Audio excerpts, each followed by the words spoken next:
Welcome to the Where's the Finish podcast. We are three runners talking to our friends, sharing stories about running, training, life, and asking the quintessential question, where's the finish? WTF. The Where's the Finish podcast. I'm Joe. I'm Kevin. And I'm Shea. And tonight with us, we have a winner of winners. This guy's been tearing up Florida for, like 2 years or so. I can't believe it's taken this long to get you on here. But Mr. Shea Frederick. What's up, guys? Hey, Shae. How you doing? I'm good. Hey, Shea. Hey. I'm hurting a little bit today. I bet. Dude, you ran your butt off this weekend. You definitely you earned any rest that you have. So that was an exciting race we had this weekend. So this weekend, you ran the Skunk Ape 100, Including with the evil, treacherous Berm 2.0. When I was on Facebook, I started seeing all these little pictures of people showing up, and I couldn't find everywhere I had seen them, but it was like 100 pictures of people giving the bird to the sign that said the berm. The outbound The berm. outbound berm. Exiting the berm. Exiting the berm. So I'm sad I missed out on the middle finger to the berm. That is the official salute of the berm 2.0. Next year, it needs to be a tradition. Everyone has got to send me a picture of people coming out of the berm 2.0. Yes. With their middle finger shoved to the sky. Man, it was brutal this year. I mean, last year it was hot, and there was probably deeper sand. This year? Yeah, definitely deeper. But I don't know. It was just horrible.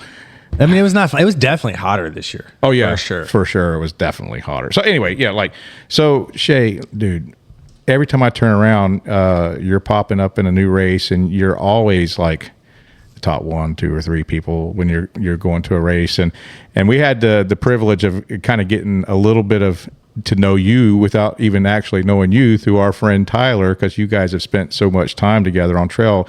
And to us, when we interviewed Tyler Smith, he accredited you to a big portion as to why he went into ultra running. So, I would like to find out what took you into ultra. What inspired you? What brought you to this craziness that we do now? Just looking for something challenging, I guess. And so I grew up active, skateboarding and bicycling and playing in the trails and stuff when I was a kid. And Where'd you grow up? Was it here in Florida or? it was a little town outside of Houston, Texas, named Alvin. Okay. Nice. Yep. So like I said, we used to skateboard and ride bikes and play in the trails and play paintball, stuff like that. So we were always very active. And anyway, the running thing, I don't know how that really took off. I used to lift weights and then started running a little bit more. And one of my buddies asked me to do a half marathon. I think it was called Run for the Woods. I don't know if you've ever done that. It's No. somewhere in Florida. Okay. I don't know where I'm at right now. What year was that? When did you do that? Your half? That's probably like 2.5 years ago, I'd say. Oh, wow. So you're really new to running as a whole. Friends of the Seminole State Forest Run for the Woods. So it sounds like you're one of those post-COVID new runners. A lot of us fall into that category. Run for the Woods is an awesome race. You should try it out.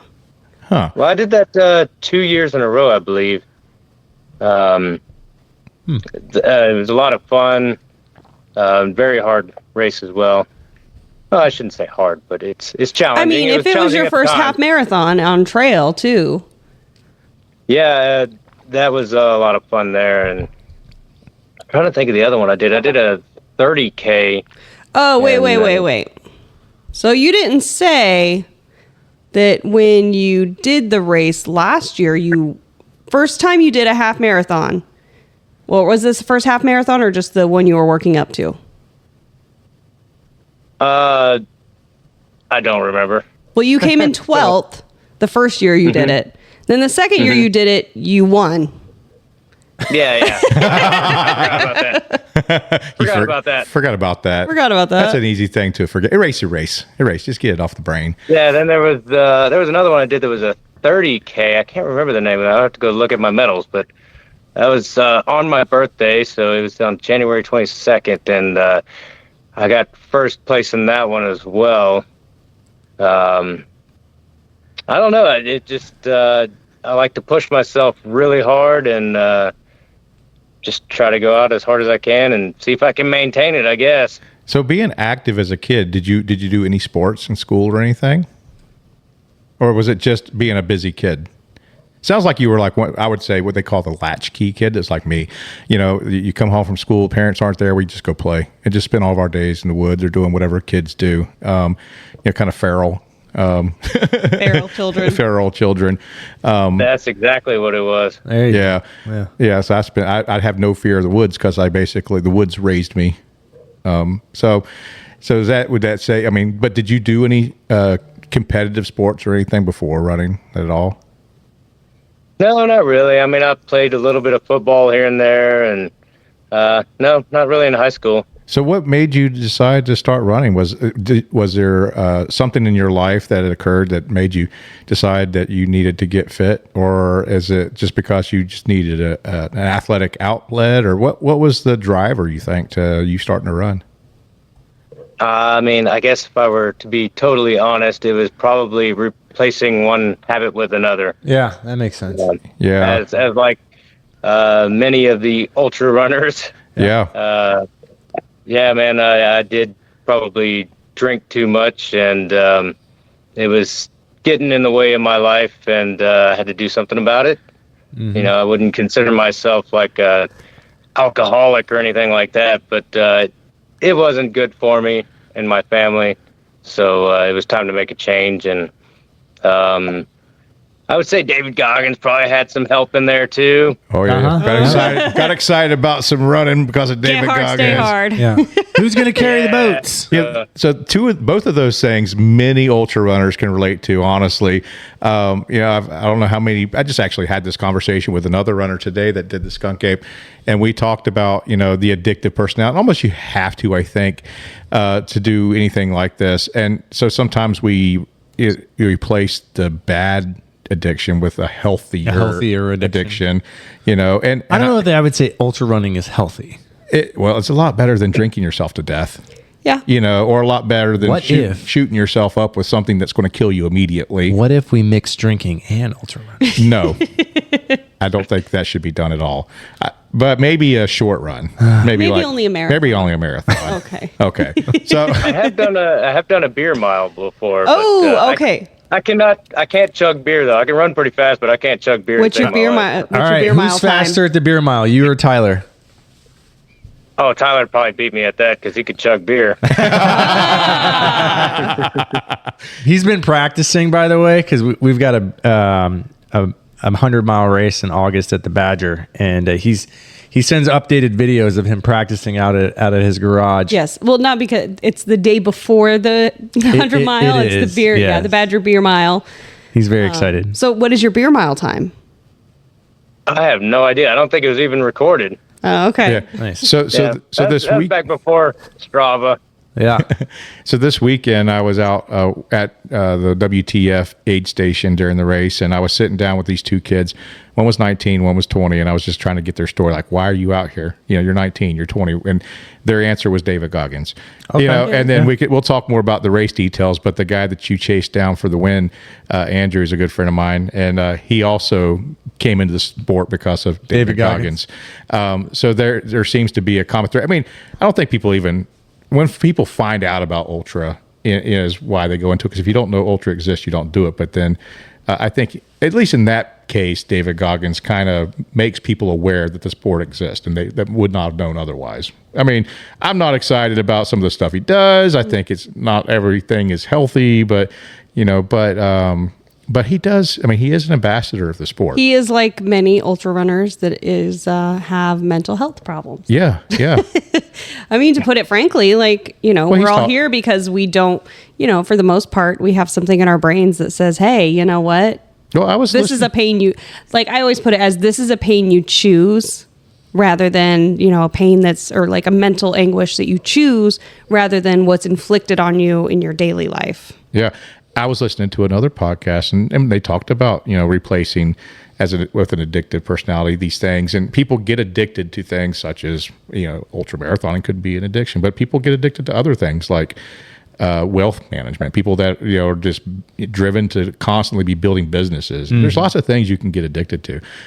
Some are not good for you, some are okay for you, probably none are 100% good for you. So then the 30K you did, was it the Lake Apopka Scenic Trail 30K? That's it. Yeah. Google Foo. Yeah, Shae is over here doing the background research while we talk. So then I do believe I got first in that. I think I did. Yeah, it was on my birthday. I know I did. I was pretty surprised by my time on that one. I was proud of myself anyway. So you found out early in running that you could win races. Yeah. I mean, it sounds like it. I guess all the good people didn't show up. I don't think that's it at all. I mean, I don't think that's it. Winning through attrition is not a bad thing. It's the only way I'm winning a race if I'm the only guy that shows up. That's why I go train. I win every race that I train by. That's true, I guess. Like, okay, I'm running a race today. I'm the only one in it. Yeah, there you go. You know what? I love when I see a race that only has like 3 to 10 women in it, because I'm like, I'm cracking top 10. This is awesome. It's like I'm guaranteed a top 10 spot if there's only 10 women. You could have done that at Skunk Ape 100 this weekend. You would have been top 5. Oh, who knows? I would have been top 5. So what was your first finishers. ultra marathon? The first distance, it was an ultra race. Do you remember? It was the Vero Beach Octopus. So I did a marathon. Man. I did one marathon, the Marathon of Treasure Coast in Stewart. And then I was like, hey man, I'm gonna go big and do an ultra. So I just signed up for 100 after that. So you did a marathon. You said, you know what? I'm going to pick a really difficult 100-miler for my first one. Well, and you just skipped all the other ultra distances. It's funny. People think 100 miles is ultra now. It's 50K doesn't even count anymore, apparently. It does. It counts. I mean, it absolutely counts. I just figured worst case scenario, you get a DNF. So this is true. Just try it.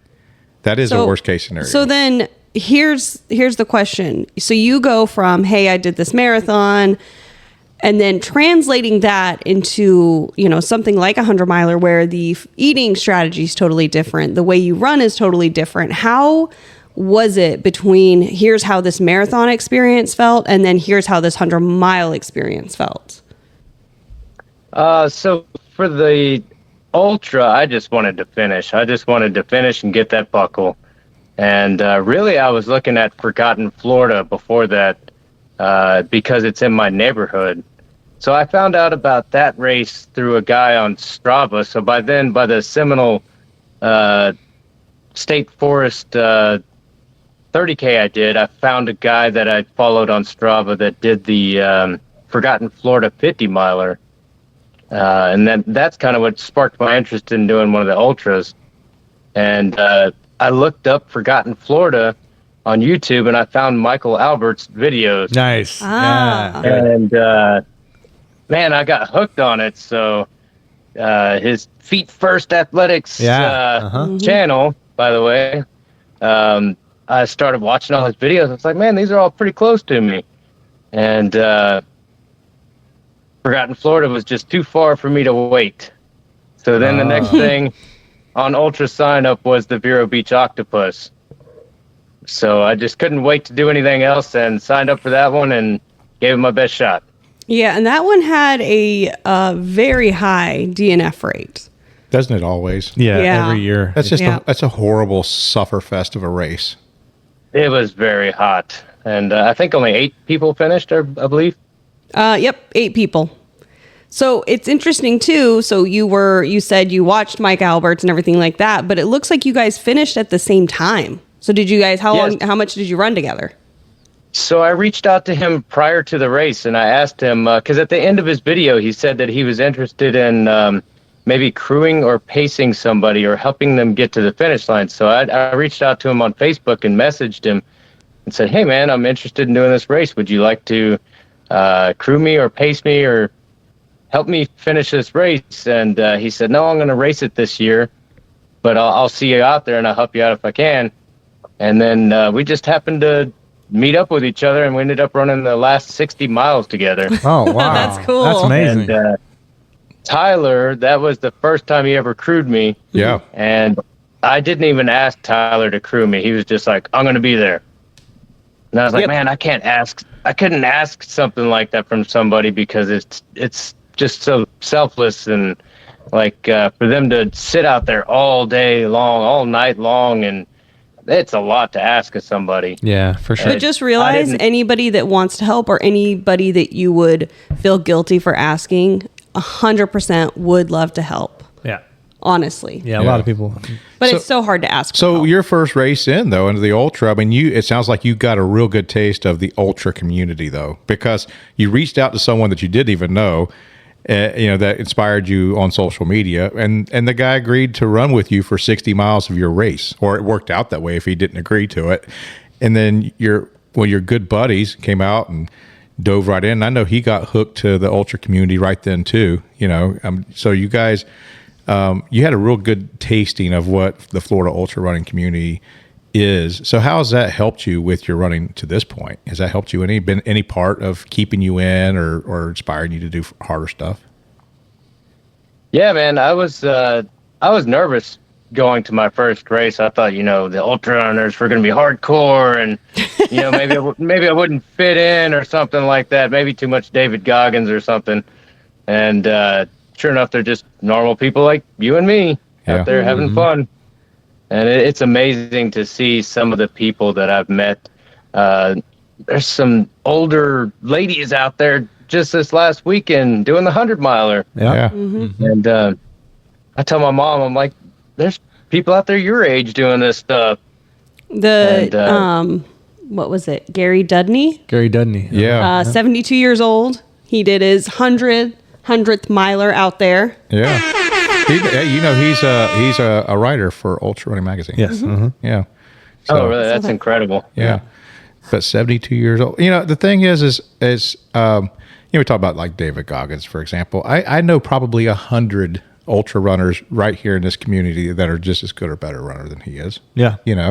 And just because we're everyday people that don't necessarily have these huge social media followings or aren't, rich or wealthy, your ultra runners are everyday people. I mean, there's people that are doing it, and these are the people that are going out, school teachers going out and being elite runners and winning major races. It happens every day in ultra. Yeah. I mean, well, what do you do for a living? I work on heavy trucks for Mack and Volvo. So anything from dump trucks to all kinds of trucks. So a dump truck mechanic is out there winning 100-mile races. Yeah. That's right. I think it actually helps me out in some ways because I deal with the heat and all kinds of extreme environments. Sorry, I'm trying to find a charger from my phone. It's pretty physically demanding too. I'm sure that's probably part of it. Yes, it definitely is. Although if some of my coworkers heard me say this, they'd be like, "What?" 'Cause they have it harder than me. I'm not gonna lie. I've been doing it for a very long time, so now I do diagnostics and triage. Yeah. So I get it a little easier than some of the other guys. Yeah, They're you're doing not most of the hard. You're not busting up your knuckles like you used to, right? Yeah, exactly. But I am still outside in the heat and working on very hot and heavy stuff. Well, So that's common. Tyler Smith is a good friend of yours, and we talked about him. He says the same thing. He's out in the sun working out, out in the field all day long. We talked to Hot Chocolate. He stands on his feet all day, barbering people's hair. Does very little training. He's just on his feet all day. I mean, look at me. I sit behind a desk all day in the air conditioning and from my house. I mean, that's you tough. are lying when you say you're using air conditioning because it's like freaking 90 degrees in this house I right turned now. the AC on for you. He turned the I AC. was going to say, it's a little chilly. My feet are cold. I turned It's probably, it on. how cold is it in here? It's set to 79 for Joe. That is Yeah. cold. Kevin is scared of the heat. I mean, the air conditioning. I hate AC. He's scared of it. If it's 85 in here, I'm happy. If it's 75, he thinks he's going to turn into a Kevin sickle. That's true. We did turn into a Kevin Sickle overnight, this- but we'll get there. So since we were talking about the heavy trucks, and I just think if it's all training, I mean, this sounds silly, but I would get inside the trucks and turn the heaters on and I would torture myself before the Vero Beach Octopus. I'll bet. Well, that's a good way of training. Oh yeah, I'm thinking about doing it again for Trident because that was my first DNF, and it's almost time for redemption here in July coming up. So Shea's I don't training. have any saunas. Shea's here training she's training for Badwater. And what are you doing to get yourself heat acclimated, girl? So I'm going to the sauna, but like what I did before, like Keys a couple years ago in Ball State and everything, is that I would shut my office door and run my heater, and it would get really toasty. But my new office, if you plug in a space heater, it trips a breaker. So I have no way to. Don't you have like a hot box garage out in the back? Well, yeah, and I've got access to a sauna, but I mean, I want heat acclimation all the time, and it's so hard to get. Huh. Although today was a scorcher. Oh, it was even more so than I'm glad the race wasn't today. Yeah, So I could just see you, Shae, just sitting at work with the heat blasting in a big giant dump truck or something. Just picturing that makes me giggle. Yep. So, but it's worked for you, right? I mean, so don't. Well, except for Trident. Well, hey, we got a redemption. All right, so I have questions. So, like, what's your nutrition look like? Like, how do you plan your nutrition for a 100-mile run? Like, what works for you? I usually use Cliff Blocks is what I use for a lot of the time. So those are just fancy gummy bears. Yep. Yeah, pretty much. Pretty much. That's how I kind of like I've justified them of like, well, it's a gummy bear with electrolytes. Yeah. Goos, gels. I've been messing around with more whole foods lately because I think for longer distances, the whole foods are probably the better bet.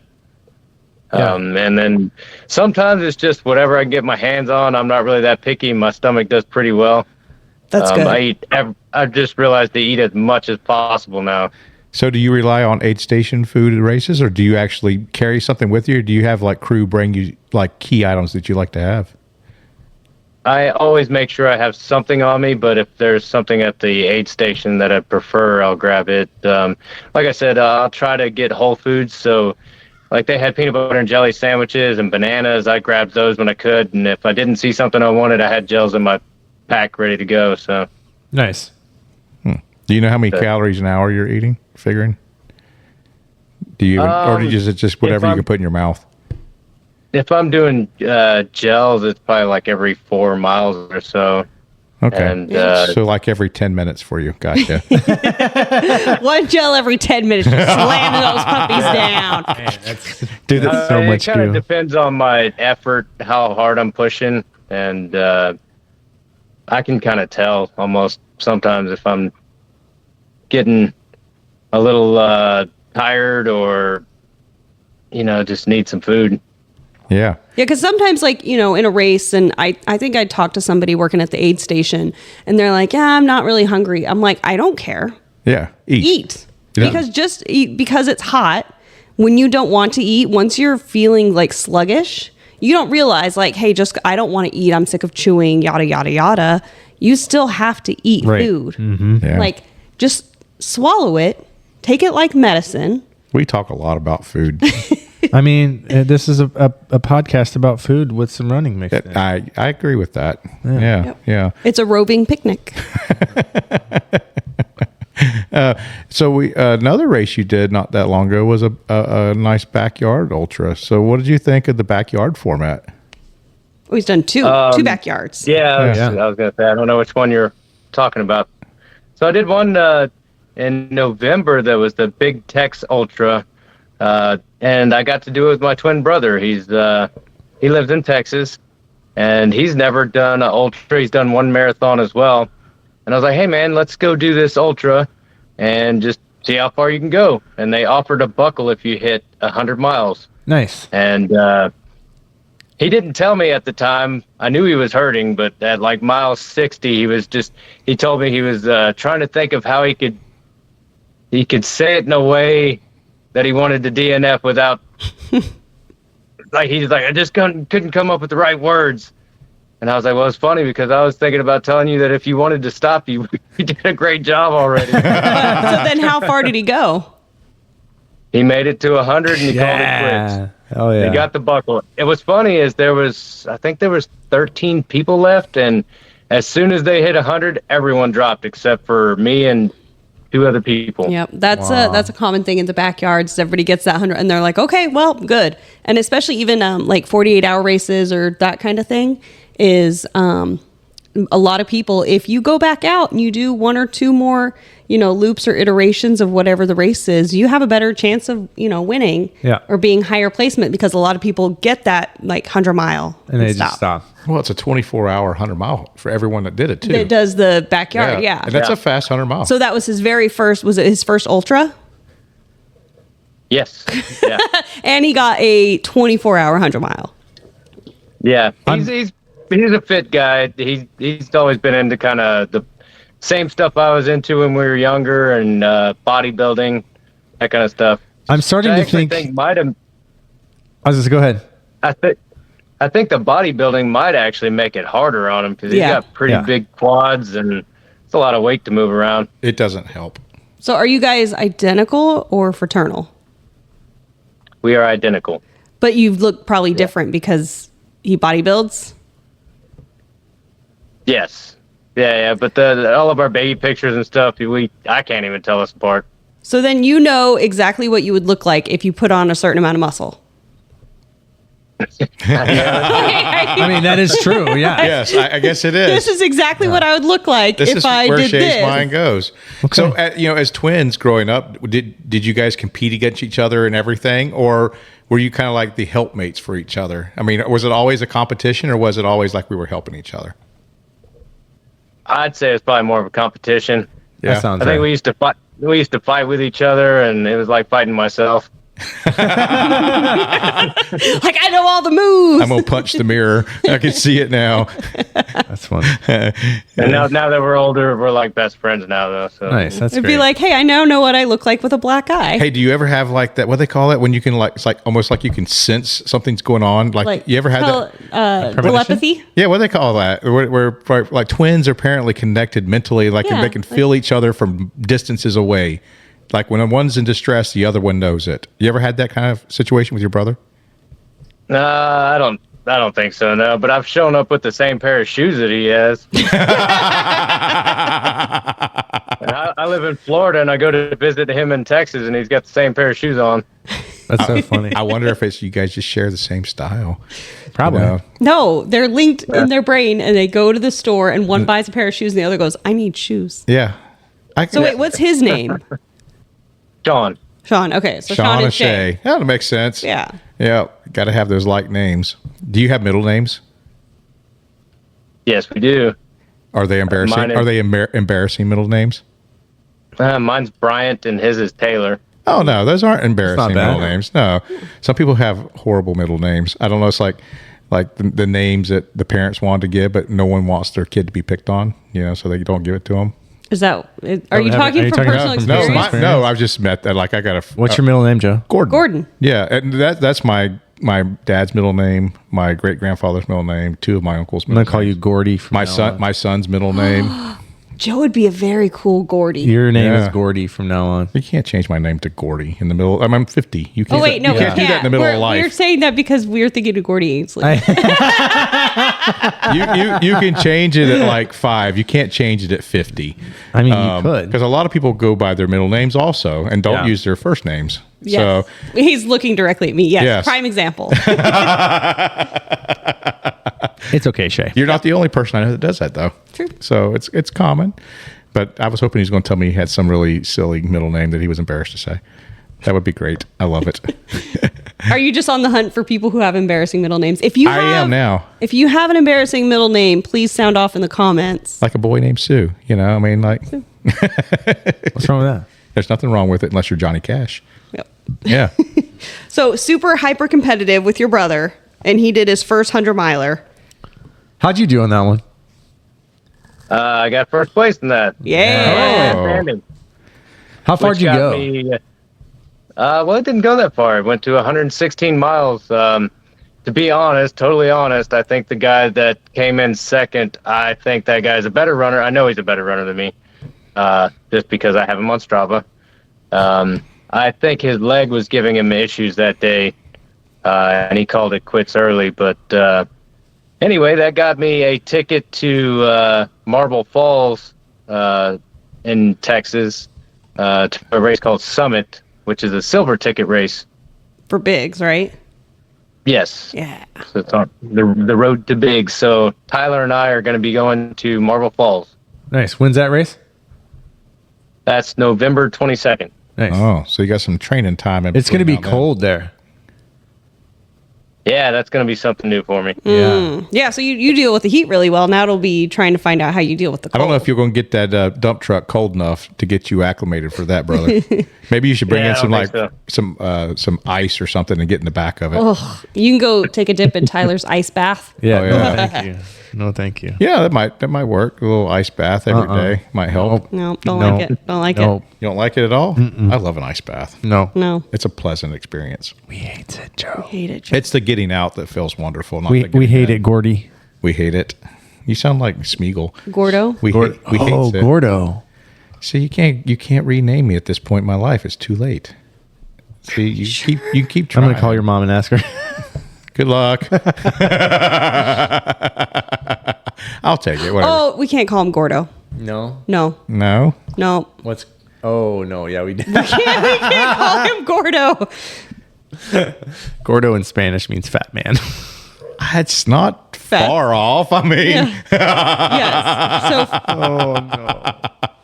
Muy bonito, Gordo Fio Gringo means ugly fat. No. That's so bad. So we're never calling you Gordo. My poor wife. She's love married to an ugly old fat dude. No. It's okay. We love each other. I'm still beautiful inside, are. inside and out. You Is that what the girls say on social media? I love you. You're wonderful inside and out. I don't think people are beautiful inside You're beautiful inside because and they're out. full of guts and gross. That's and what blood people and say to weirdo someone stuff. that's not really pretty. You're beautiful inside and out. Oh, my. Okay. Derail. Thank you for educating me. You're welcome. You're beautiful inside. If someone says that to you, Kevin, it's because you're ugly. Well, they say it to me every day, Joe. All right, back to Shae. Yeah. Are you beautiful inside and out, or are you just beautiful? Shae's beautiful. I just leave that open to interpretation. Which Shae am I talking about? Yeah, we're going to have to do something about that. But I don't know how we're going to distinguish this out in the ultra Well, community. it's funny because like Tyler will be talking about you during like a group run, but then like I'm right there too, and so we always have to clarify. Not this one, the other one. Well, your name's spelled differently, so we It should is. all know. Yeah. Yeah, the A before the E, or the E before the A, whichever one you're talking about. You should know that when you have that conversation. Well, you can't really when you say Shae and Shae. Yeah. You can't really hear. I can hear the difference. There's Shae. Which one did I say first? You said Shae no, first. No, it's like this. This is how you do it. Let me do it for you. There's Shae, and then there's Shae. Shae. And that one's him. I beg to differ. Oh man. So this past weekend, obviously you've had huge amounts. Oh wait, your other backyard. Let's talk about the other backyard. you Yeah. Death of Dupuy. Yeah. Death of Dupuy. That was a fun race. Everybody So- was there. Everybody was there. All the Florida folks were there. I watched so much. We watched the live stream. We did. We kept checking Yes. into the live stream, see what was happening. Yeah. We actually jumped on the live stream at one point Yep. Sure did. with Pacer Travel. Yep. And your crew. That was shortly after Just Survive 125. Which Yeah, you literally, own yeah. the FKT on now, by the way. Course Yes. record. Yeah. Let's see. Yeah, with a 29:52 for 125 miles through. How deep is the water throughout that race? Like, It's anywhere from ankle deep all the way up to waist deep. And so my little short butt would be horsepower. swimming. Yeah. Yeah. We would need to take our floaties. I got to hold a sign that says, please don't spit, can't swim. Yeah. You know? Jeez, Pool noodle. I'm not going to lie. At night, going through some of those really deep spots, it's pretty sketchy. Yeah. You're waiting for something to swim by that you don't necessarily want that close to you. Oh, yeah. Did you see any gator eyes? Oh, yeah. With your headlamp in that water, you should be able to see the reflecting eyes of lots of critters out there. Yeah, you could see all kinds of eyes out there. Yeah. No, thank you. That would be fun. I would love No. that. That's what, It just makes you run faster. I'd feel like Tarzan. I'd be like, oh. That's Western that's- Tarzan. that's That's Tarzan with a cowboy hat. Oh, okay. Oh. I was listening to Carol Burnett the other day, and she does a great Tarzan. She, You remember the song Guitarzan? You remember that one? Guitarzan. No, that sounds like a freaking wonderful name, though. Oh yeah, Guitarzan. You know, a lot of the Tarzan movies were filmed right here at Silver Springs, where I live. Yeah. Yeah. So, hey, that would be a good race at Tarzan. We could just all like swing through the trees. Ray Stevens, guitar. Yeah, it's by Ray Stevens.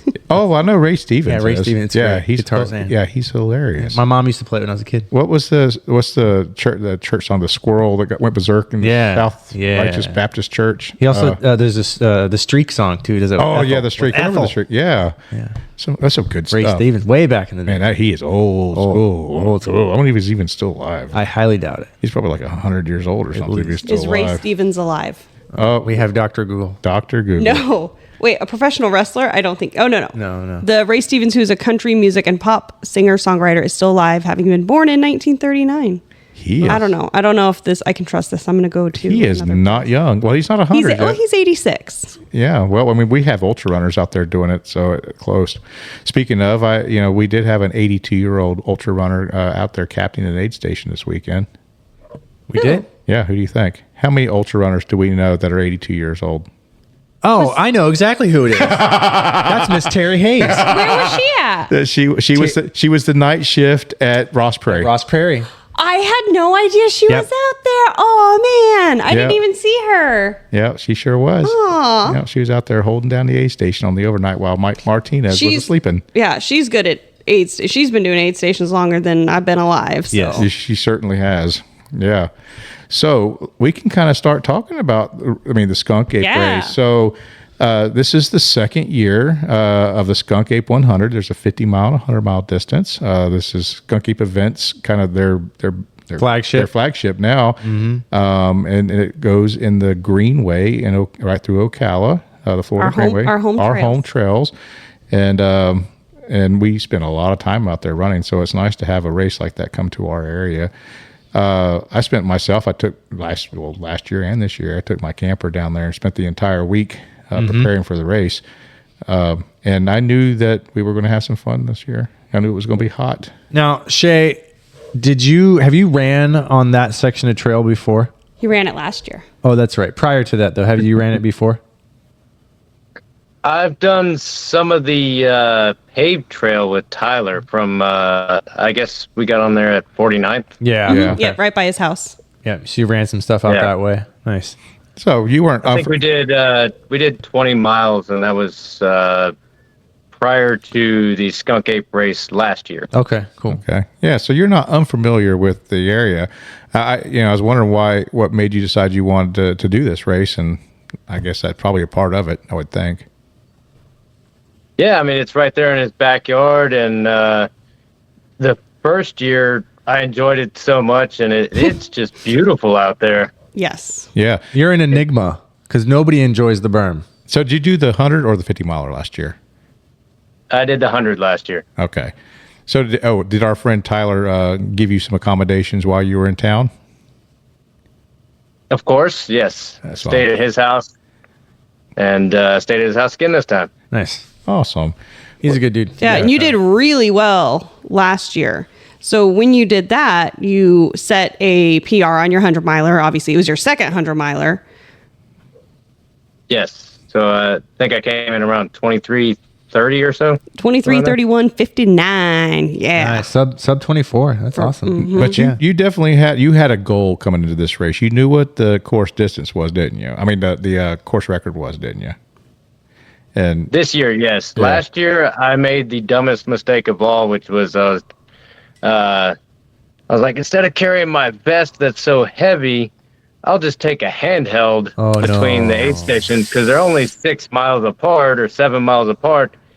That was the biggest mistake I ever made there. So last year, the heat really got me, and I barely stuck it out to get to the night shift. And then Tyler did the 50. And when he was done, he came back and crewed me, and he brought me my Solomon vest.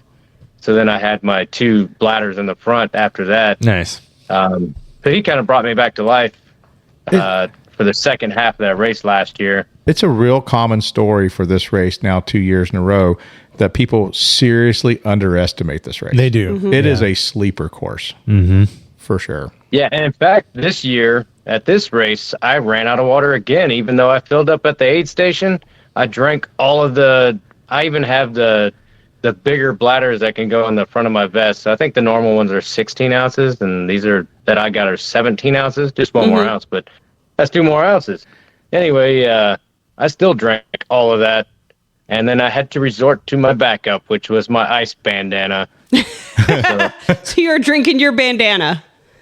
Yeah, I had. Luckily, I had Tyler put ice in a Ziploc baggie. Nice. So when that melted good down, call. yeah, I drank that. Oh, that must have been And, so hard to resist because it would have been so cold because it probably nice good. Yeah. nice and icy.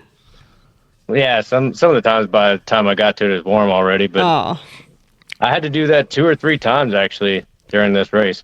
Wow. yeah. This is one of the it's the time of year right now where you're running out of water. Like my run, the week before last, I was of my 23-ish or so mile run. I did not have water for like maybe 5 to 6 miles of the run because I kept running out of water. And then luckily on my run on Friday, like I hit a sports complex, like right at the point where I needed water. Yeah. But it's just one of those things where you're going through so much water. So, just to give our listeners who may be interested in this race or have never heard of this race, it's a very unique course. It's kind of an out and back, but it's not really because you only do out and backs on a couple sections of it. Some of the others are has a little lollipop loop in it, and it's just got a little bit of everything. There's about 10 miles of pavement on each loop. Then you have some rolling, short climbing hills, like they're just kind of up and down, but they're steep. You got to run up them and run back down them. And then there is A lot of trip hazards too out there. yeah. Then then there's the berm 2.0. Bam, 2.0. Which is like, a 6 mile, 7 mile Bullshit. of just sugar, sand, and heat. Because when you go in that, Fully exposed. when you go in that thing on the first loop, it's usually around the middle of the day, and it's really hot. And same thing with that pavement coming back on that first loop. You're in the sun. Yeah.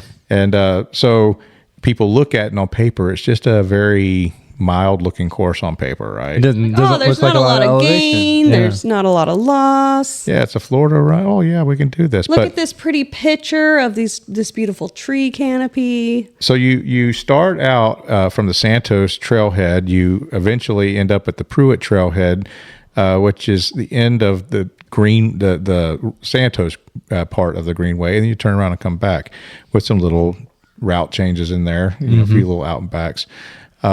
So, when you started off at the Santos, you kind of run out. You got about a quarter mile or so the crowd can kind of thin out a little bit this year. I was going to say also, like that first quarter mile, if you actually are on the Florida Trail, that is like the rootiest section of horribleness. So there would be like everybody would literally be walking, and there would be no way to spread out at all. Yeah. So coming into this race, I'll be honest, I had yourself, Jordan England, and Andrew Kelly as like our top 3. Yep. And that's kind of who I thought the race was going to be coming into this. It kind of worked out that way. So tell us about, how you felt coming into the race. What was your goals? I mean, how did you think the race was going to go? Well, I had set my goal was to beat last year's first place time. And I figured with the mistakes I made last year of dehydrating myself, I would not do this time, and I could probably beat it with a little bit more experience under my belt. And, man, Andrew Kelly put up a big fight all the way to the end there. I didn't know that I would be able to get it from him, but I just kept pushing and pushing, and man, it was very challenging. But But you took him at about what about 80 miles in? It was like 90. It was like I 90 think it was miles like in. 93 or so. Yeah, it was close to the end. Yeah. So It was before the 49th. yeah. Yeah. Mm-hmm. Yep. Yeah. So I will say Andrew Kelly is also a real good friend of mine. He's at my house right now, actually recovering with his girlfriend Layla, who just did her first 100-mile run at Skunk Ape this weekend. And I met him during the Across Florida 200, and he's done several multi-day races. And in my opinion of what I thought his ability was going to be was that he's trained for multi-day races right now. So he just came off of doing the Monster 300 just like 2 weeks ago. Yeah. Mm-hmm. And so I'm like, well, okay, this guy's going to be tired. He's maybe not fully recovered from the Monster. And he probably is a little bit slower right now because he's trained for multi-days versus, air quote, fast 100 milers, I also heard that you and both Jordan and England were both setting goals of trying to break that course record. And honestly, I don't know if this course has a sub 20 in its future or not. You guys ran your butts off, and and your time was what, 21:50, something like that. Yeah, I think it was 21:46. I think. Okay, yeah. So, guys, I think Andrew finished at like 22:10.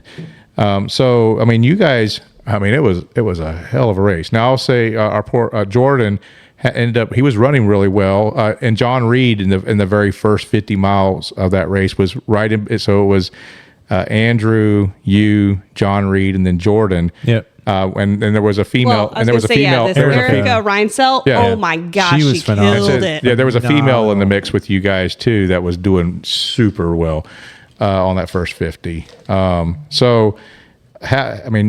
Did you feel the heat? I mean, did you know those guys were chasing you down going into that first 50? Yeah, everybody was running fast. It seemed like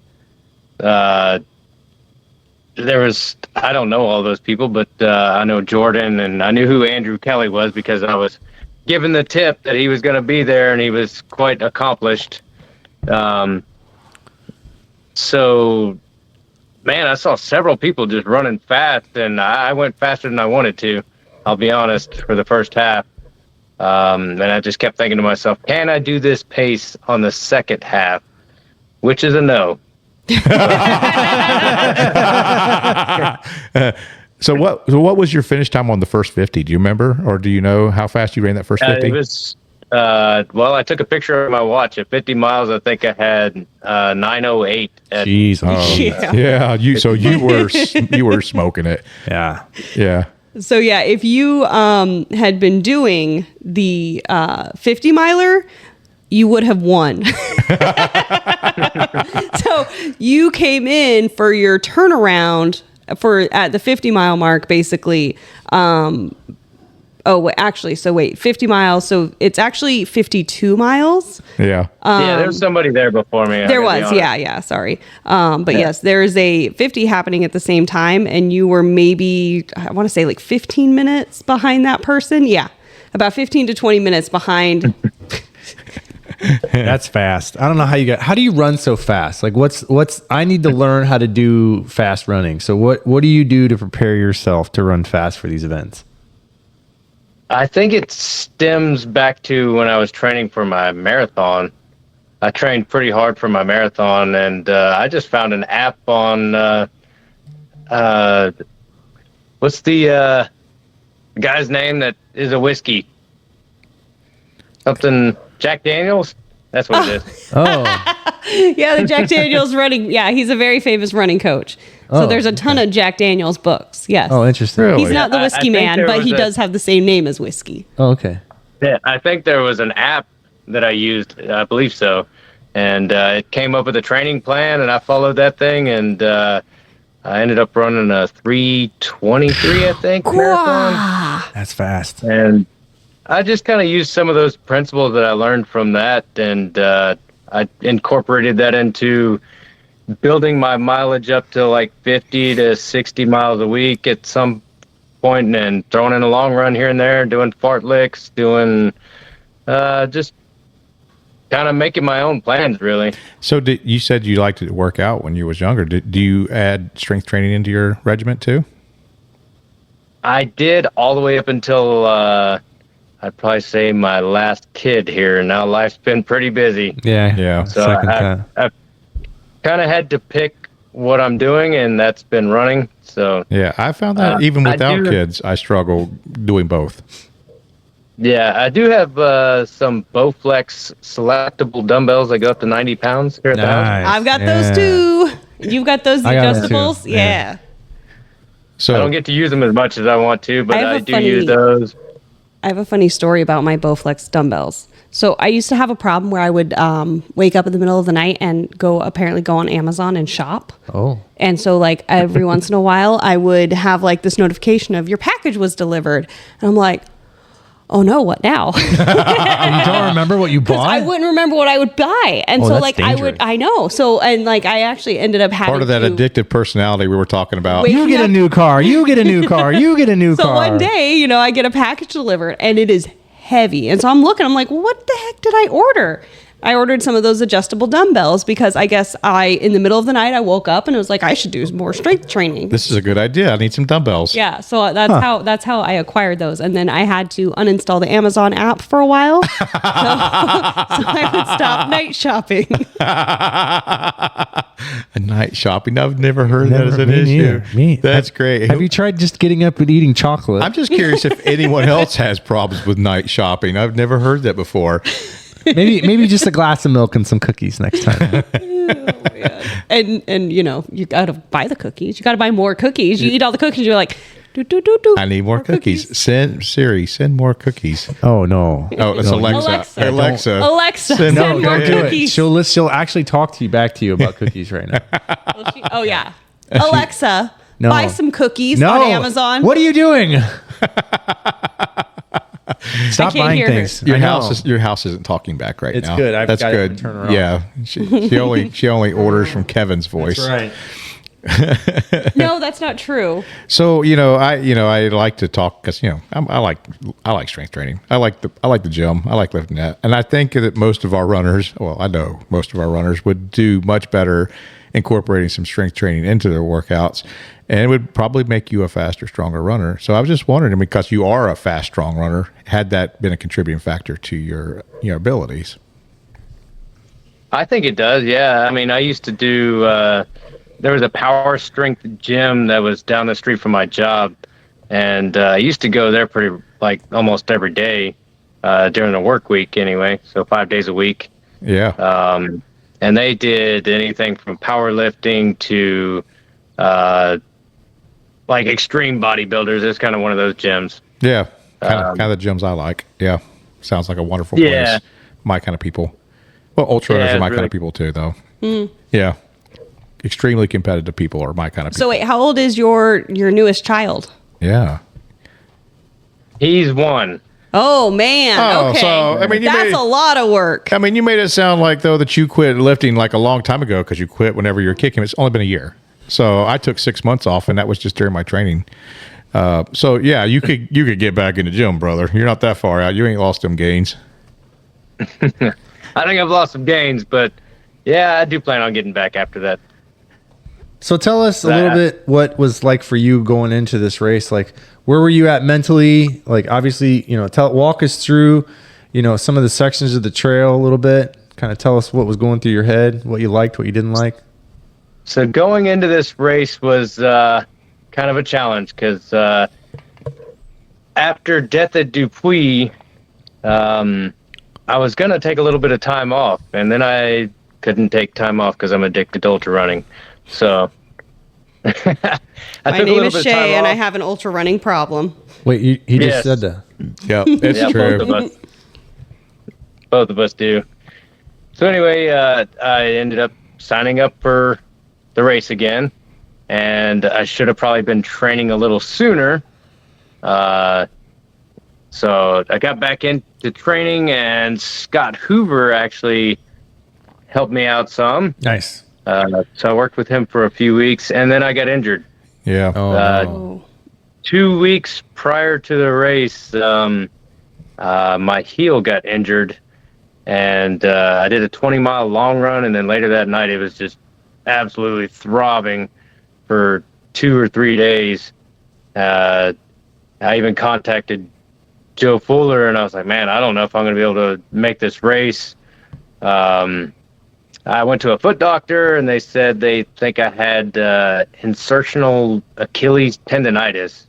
Huh. And I guess it's where the Achilles attaches to the heel bone. I don't know if that was true, because I've had Achilles tendonitis, and it took weeks to get over that, like a long time.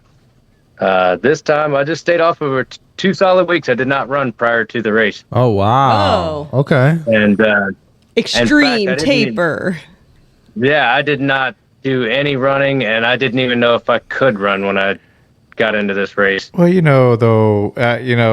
we tend to overtrain, a lot of us, and we don't rest. And we just had this conversation with a guest that's a therapist, or he works on athletes all the time. And one of the things we mentioned was that people just don't rest and recover. And maybe taking 2 weeks of off, would help your recovery, help you improve. It doesn't mean we shouldn't take time off from the sport. We always end up, because the overtraining is bad. It's not a good thing, because we will only start losing and having diminishing returns after you get to a certain point. Then you're out of the game, either because you're injured or because your central nervous system is shut down, or you're just mentally fatigued and can't do it no more. So maybe I think you're absolutely right on that, and I think a lot of people get too stuck on their Strava numbers, and I used to be one of them. Where, I got to hit my 50 miles, or otherwise somebody's going to see it and think I'm slacking or whatever. But they don't realize that I spent all day long on my feet working on trucks and moving heavy stuff around all day, whatever it was. But that's probably more of a workout sometimes than some of these runs. Mm-hmm. Yeah, you got to think about it like, athletes, people who are being paid to be athletes, their job is to be an athlete. Their job is to train.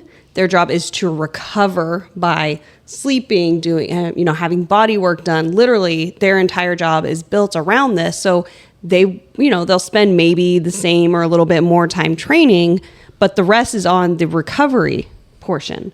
And like with all of us, schmoes with regular old jobs, our time that we're not running is spent, doing things like that, or using our brains and getting tired. We exercise to stress the body. We recover to grow.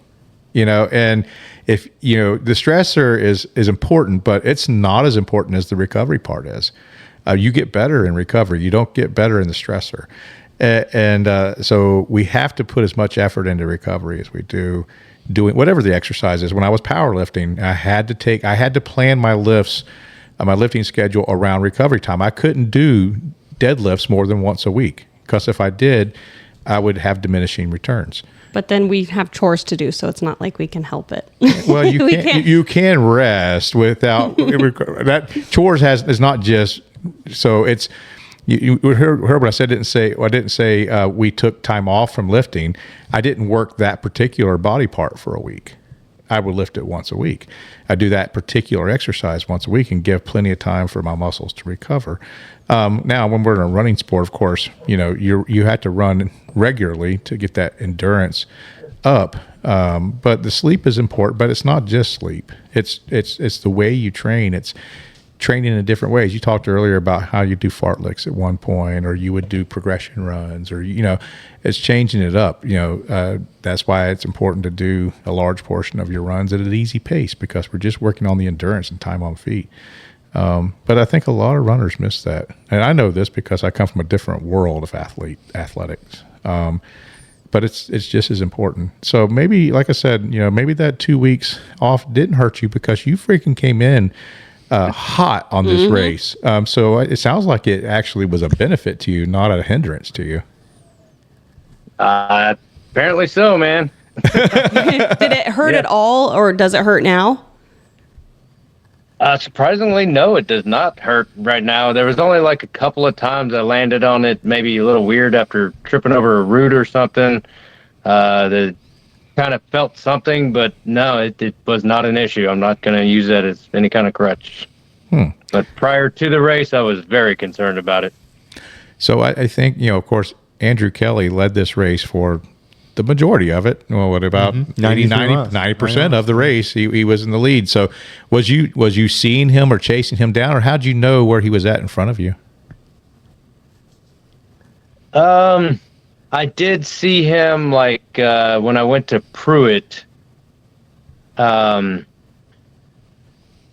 I went to Pruitt and I was trying to make up ground on him prior to Pruitt. I had to stop and empty my shoes out. They're full of sand. After the burn, 2.0. Oh. Yeah. I sat on a bench in the middle of the trail there. Ah, good old bench. I love a bench. Yeah. I thought about you when I did it too. And, emptied out my shoes there, and I was trying to make up ground on him because I knew he was in front of me. And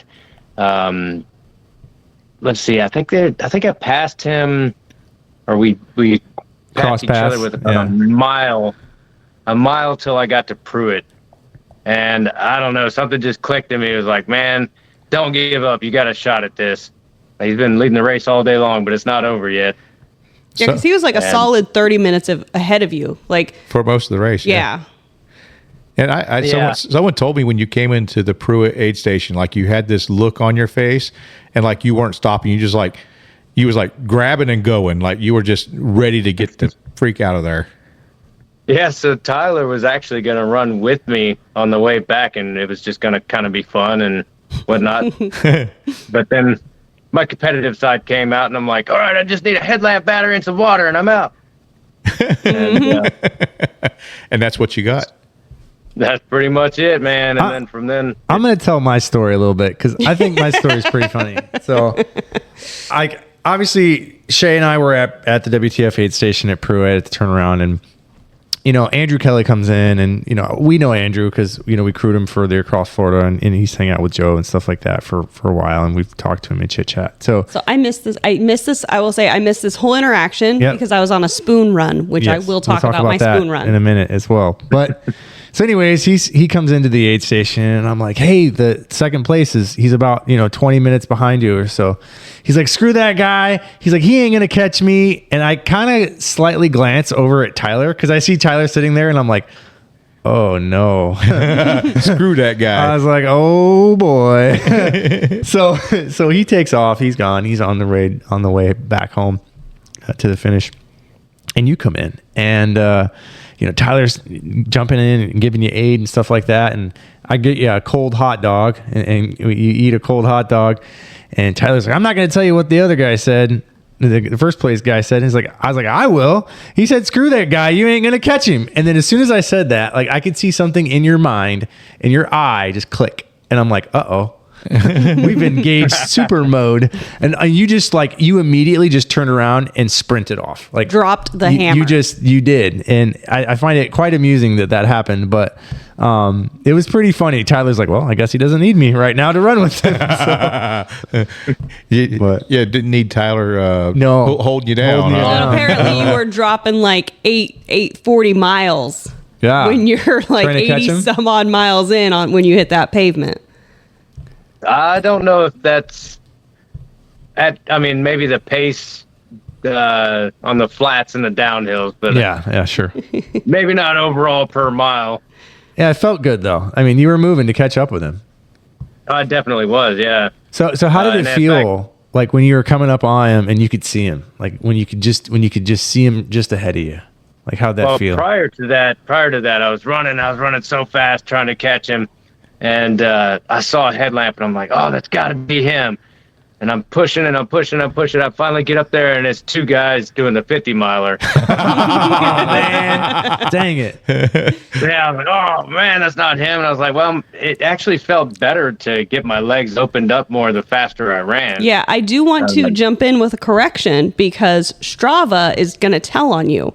Because at this is mile 93, and you ran an 8:56 mile. Oh, I did? Yeah. Okay, I didn't even look at it. You did an 8:56 mile at mile 93.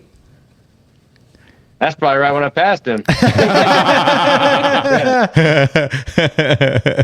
That's when we were drag racing against each other right there. That's funny. So, Yeah, so I come up to the next, so I kept pushing along after that one. And then I see a headlamp, and the headlamp turns back and looks at me, and then it goes forward, and then it turns back again. And I was like, oh, that's definitely him there. And he saw me coming at a pretty quick speed, so then I could see that he took off at that point. So I gave it a pretty good push, and then I think I went to a power hike for a minute and caught my breath, and then I'm like, all right, I'm going to give it a real good push right here. And that's probably when I did that fast mile there. And I caught up with him, and I think I said something like, the race is on now, buddy. Oh, it's so funny. Something like that. I think we fist bumped each other, and man, we were like pretty much racing each other, like sprinting right there against each other. Man, that's wild. Yeah, it was a lot of fun. And then we were pretty close to 49th at that point, the aid station. So then we go down 49th, and you kind of have to go off the trail to go to 49th, you know? Yep. Mm-hmm. And I get water and pretty much take right back off, and he's going into 49th. So then we pass each other again. I think we high-fived or fist bumped each other again. And that's when I was like, all right, I really got to make up some gap on him right here. And because I would, if I were him, man, I'd want it back so bad, because he did lead that race the whole way. So I knew he wasn't going to give it up easy. And he seemed like he wasn't. Because he was moving pretty quick into that aid station. Mm-hmm. So then after that, going back down the road down from 49th, man, I just gave it everything I had. And then you go to 200 after that? Yeah. 49th, and then you're going to hit Lambert Bridge. Yeah. So you went up and over the bridge. So how was that running up that hill? Like that incline going up and over I-75? Oh, I'm not going to say I ran up that hill. I was saying, that hill going up on the other side. Yeah. That's where I've been doing some of my hill repeats. So. Yeah, it's brutal. Yeah, my legs were pretty toast. Power hiked up that hill. That sounds better. Yeah, power limp. But going down the hill, I pretty much ran all the way down that thing, I think. Nice. Even when I didn't want to, I just pushed and gave it everything I had.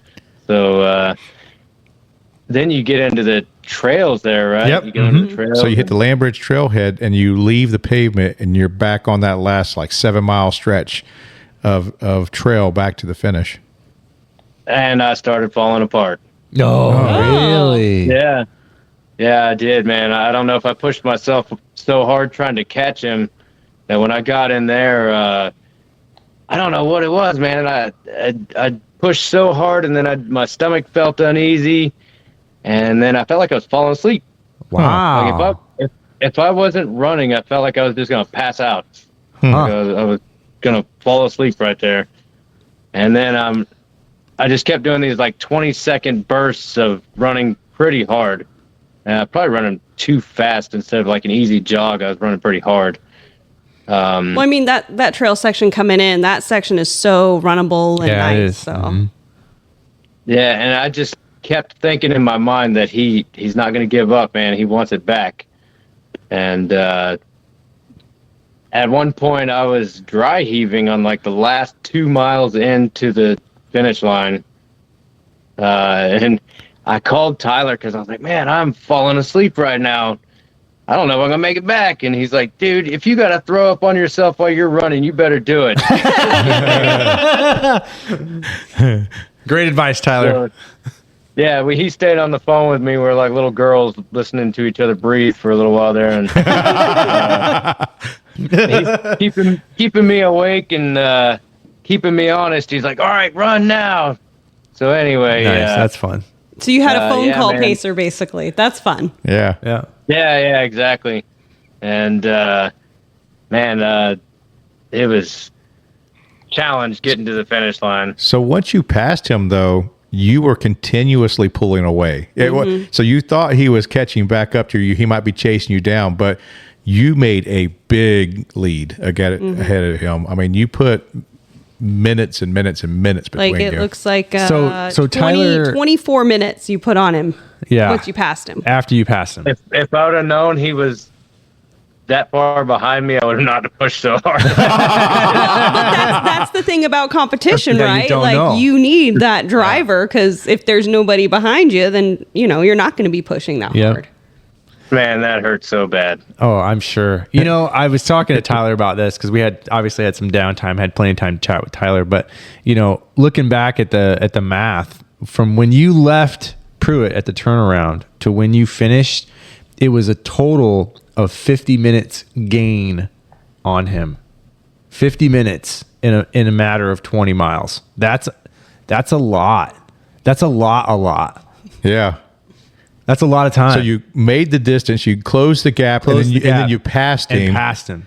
Wow. Yeah. So you had like a 30-minute gain on him, and then 20 minutes you left him behind. I talked to Andrew, by the way, and he just said he was very humble. He's like, he had a better day than me. He's like, he just had a good day. Yeah. And I think he enjoyed the race with you. He's just such a nice guy. I think he really enjoyed the race with you.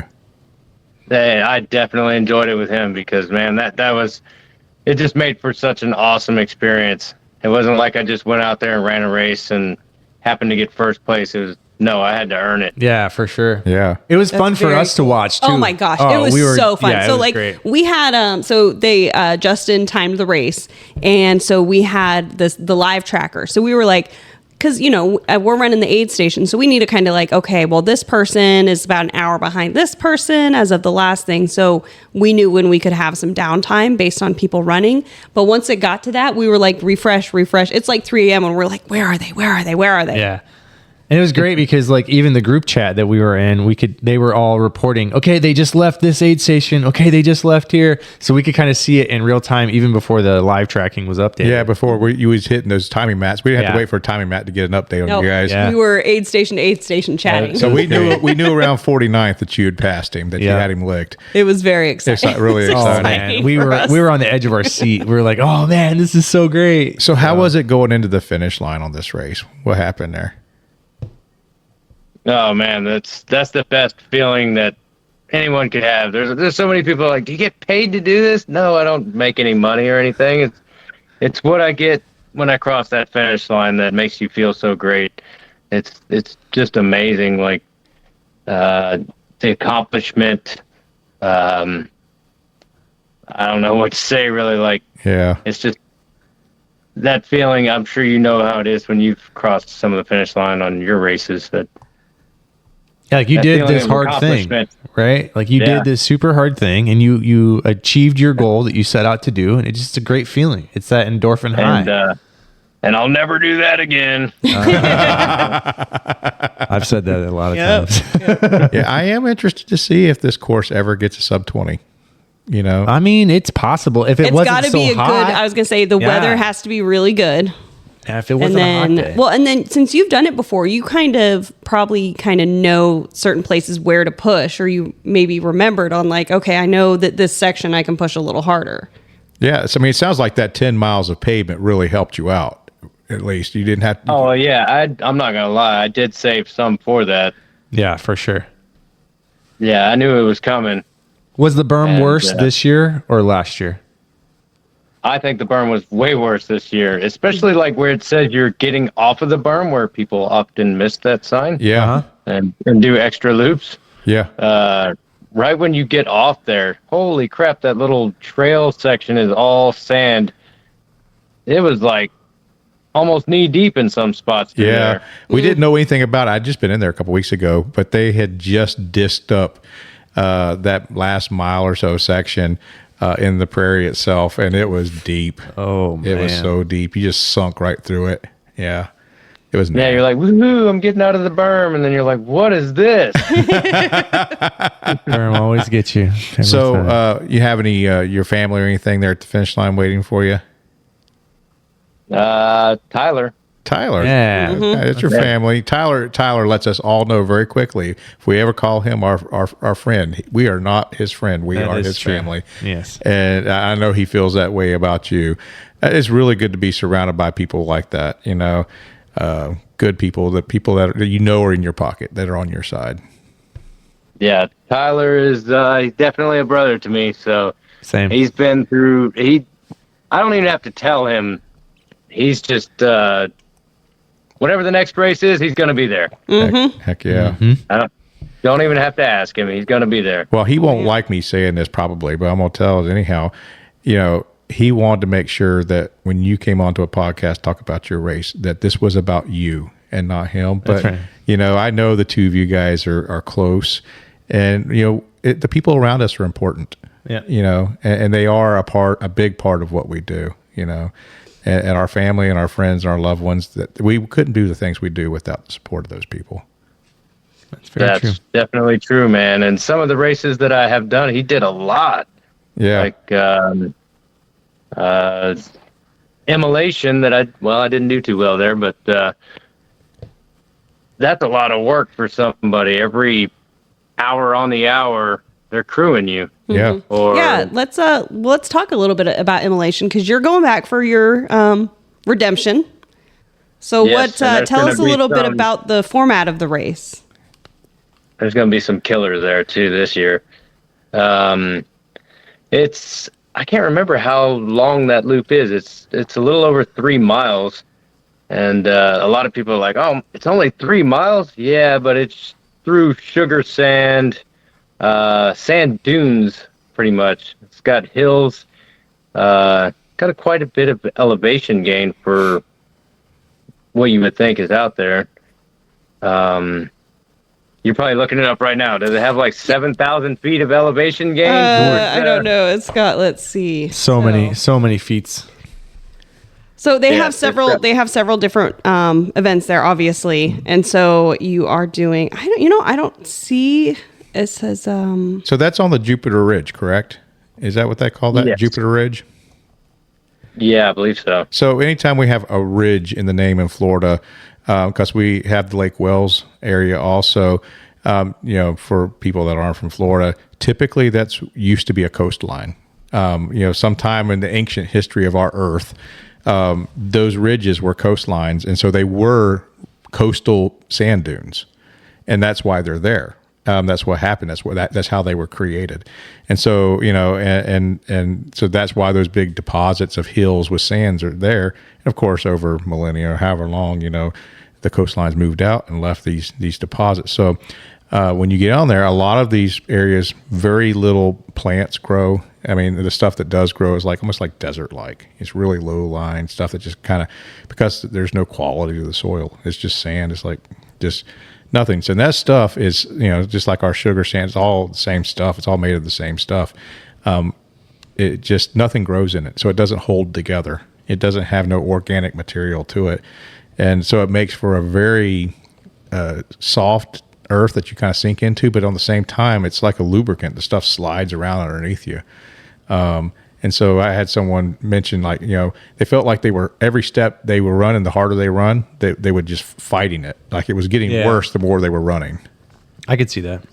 So it's 7,000 feet of gain in the 80 miles. Yeah. That's a lot. Yes, and that destroyed me.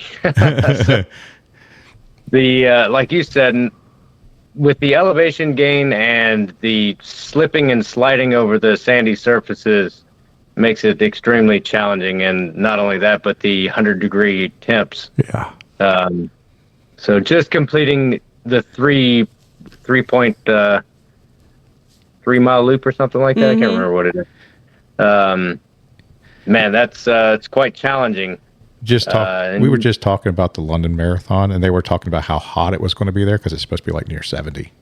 Yeah, I mean that's hot for those guys. It's hot over there. And it's funny that we run in like these 90, 100-degree temperatures, and it just would be wonderful to see a nice cool day in Florida. What happens to people, or take some of those really fast people, bring them down to Florida and dump them into our environment, and let them really get a good understanding why Florida running is not as easy as they think it is. That flat is not flat in Florida, Yeah, we have heat, humidity, and torture races that these guys come up with. Oh, they're horrible. The weather was actually overnight at Skunk Ape was probably great if you were a runner. Oh, it was freezing. If you were just sitting at an aid station, it was cold.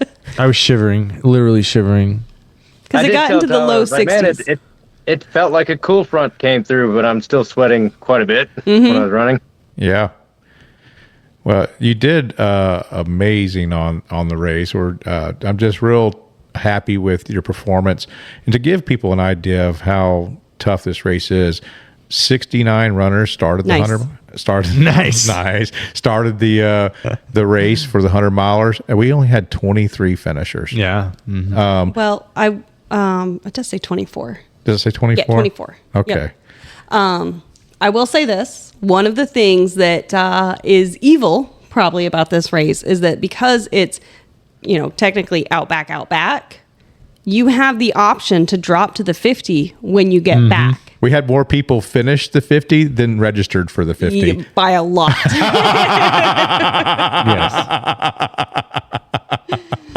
Yes. I can't lie, that was tempting. Man, I could just call it right here and be done with this. Well, it's a nice thing that Joe Fuller, the race director of that race, does. He gives Nice, but he is gives you it? the option, to drop down. And he makes it very easy to drop down. I don't know if that's nice, but he gives it. He makes it very easy for you to drop down. That is it's just so rough. The idea that, okay, I'm already feeling this beat down, and then I'm going to go back out there. It's I told him this yesterday.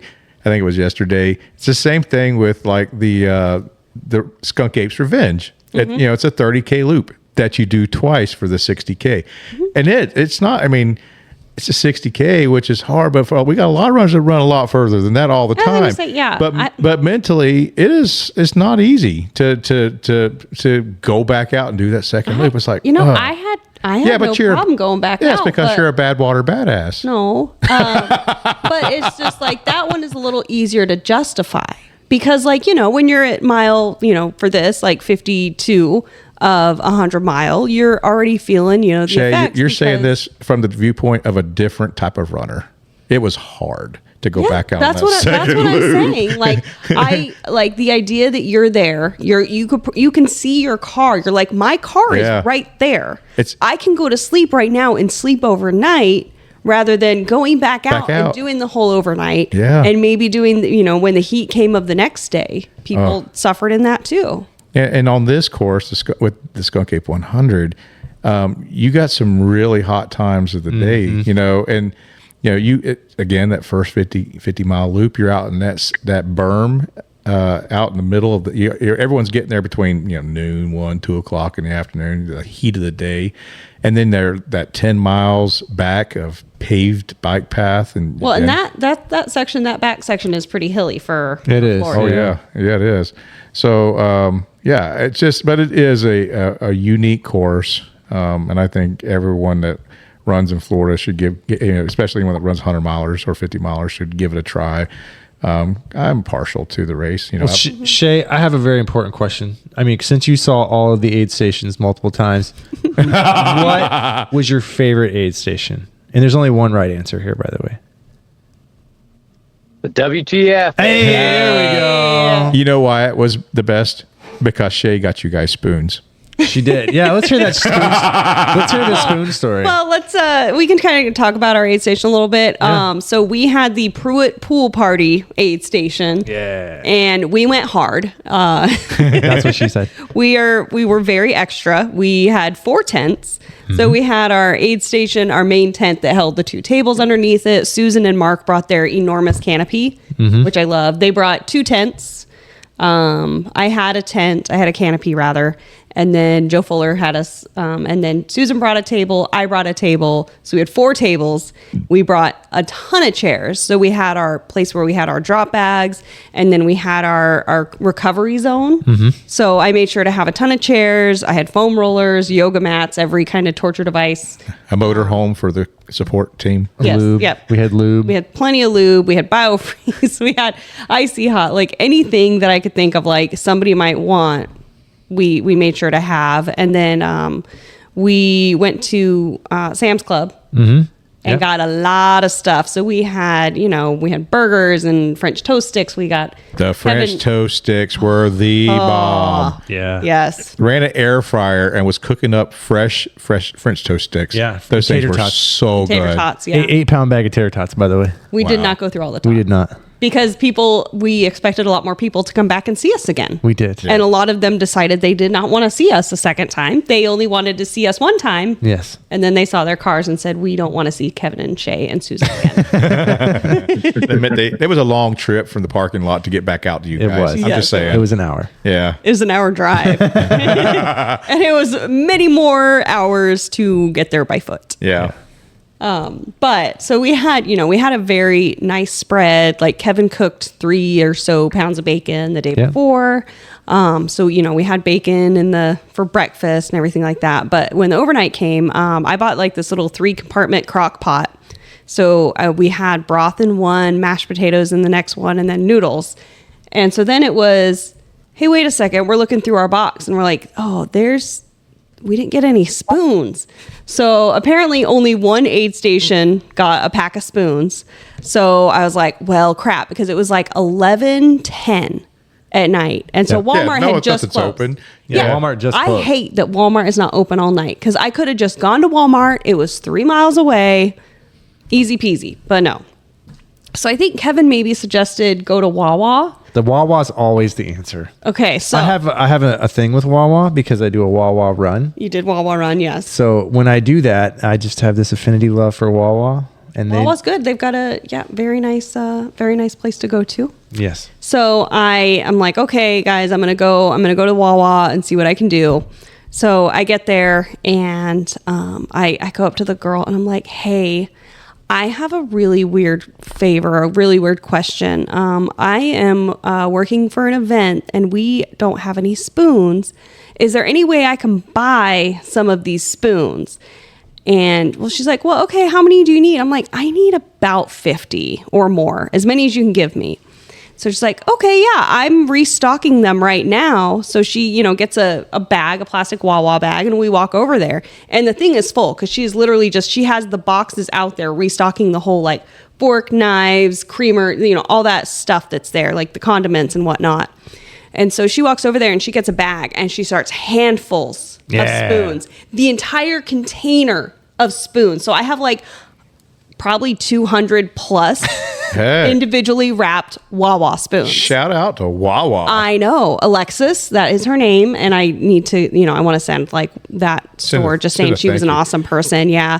And so, Be careful. She might get fired for like wasteful. No, I wasn't going to say what she did. Okay. So that's why I was trying to I need to make sure I say Wawa, don't listen to this podcast. Yeah. No. So I went into the Wawa in the middle of the night just to get a cup of coffee, riding between aid stations. Mm-hmm.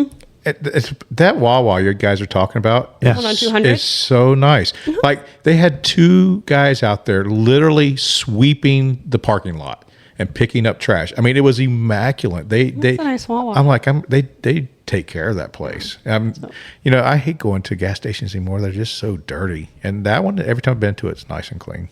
They take good care of it. I ended up with a ton of spoons. So I ran some spoons over to the 200 aid station to Prom. Yeah. It's on the way. Yeah. It literally is. It's just literally like a mile off, just one way.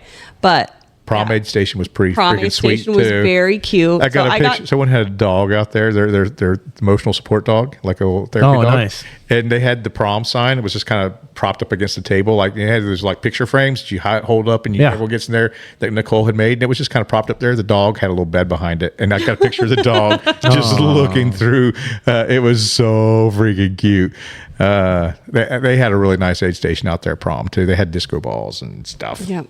The aid stations were good, but I'm glad that Shae has voted for WTF, which is the right choice. That's the only answer. That is Yep. that Thank is you, the right thank you. choice. we had a kiddie pool, Joe, filled with water. I seen a picture of Andy Matthews in it. He Yeah, he so- did. That was the funniest thing. It was so good. So I got this pineapple shaped kiddie pool.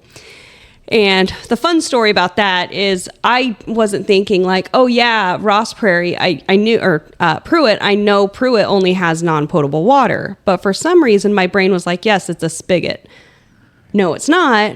it's, you A know, hand for pump. horses, it's a hand pump. It is Yep. a hand pump water Like source. old school. Old school. So like we're like, okay, we're gonna get Susan's husband Mark brought us like some 5-gallon buckets. We used our totes. Yeah. We drove Kevin's truck over to this to this hand pump, and we hand pumped 7 5-gallon buckets.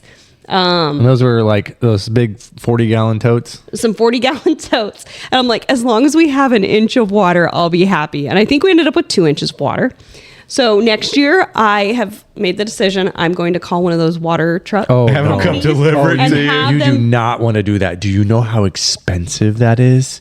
So what I was thinking It about. is so. Listen, You should buy gallons of water. No, before what you do that. I want to do is they have these the hard plastic molded water tanks. They use them for paint. farms. Oh, They use them for yeah. farms and stuff, and they're flat on the bottom, so they'll sit in the bed of a truck without rolling, but they're round, and you can get them from anywhere from like 200 gallons, like 500 gallons.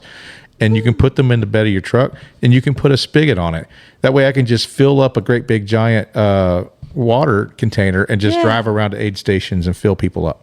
Oh, I like it. Okay. interesting. So we need that for They're my not kiddie that pool, they're not that please. expensive either. Because I was looking at getting a rain barrel to do the same thing, because you can get a Yeah. rain barrel that's got a spigot on it. But these things you can buy at like Tractor Supply or something like that, or any farm supply store, and they're like the same price as a rain barrel. Interesting. Yeah. Have you So- seen the paint jugs? Have you seen those? The Gigando. No. Yeah, they have like these giant. It comes on like a pallet. It's a little bit smaller than a pallet, and it's got like a metal cage in it. It's this giant. Oh, yes. plastic. I know what you're talking about. Tote. You can get them. You can get them if you look on Facebook Marketplace. You can get them for like $30. Yeah. They're like mad cheap.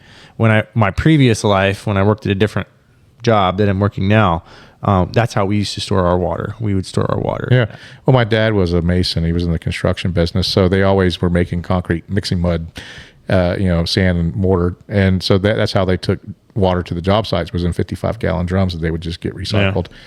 So that's what gave me the idea to do it. So I have a solution for Anyways, you. Okay. Yeah. go ahead, Shay. So Amy Matthews, she's crewing Andy. Favorite A1 Ultra is one of our favorite RD duos. Yeah. And she comes in and she's like, "Oh, Andy's getting in that pool."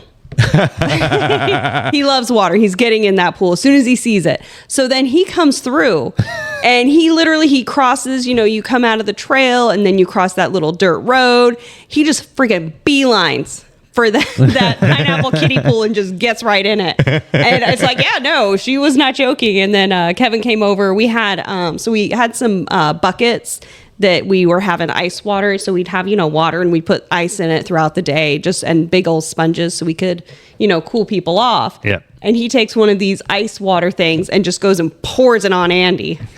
He was very happy. About He it. actually was very happy about that. I bet he was. Yeah. So we were, this aid station, honestly, We had cornhole too, by the way. we had cornhole. We played some cornhole. So we did have a fun, we had, Yeah. a bunch of, Runners didn't have time to play cornhole. Yeah, but no, we but did the crew though. did. Well, actually, Crews did. some runners were in there long enough to play cornhole. I'm just saying. Yeah. So I do want to say, so this aid station, I looked at this as like one of my A races for the year. Yeah. Because I've been thinking about this aid station for almost a year now of like, this is going to be my baby. I am very excited for this aid station. I drug Kevin and Susan along with me. We were there the whole time. Yeah. We had some amazing volunteers during the day. So F and Ultra Runner, it's Chris and Shannon, yeah. who also, her nickname is Shea.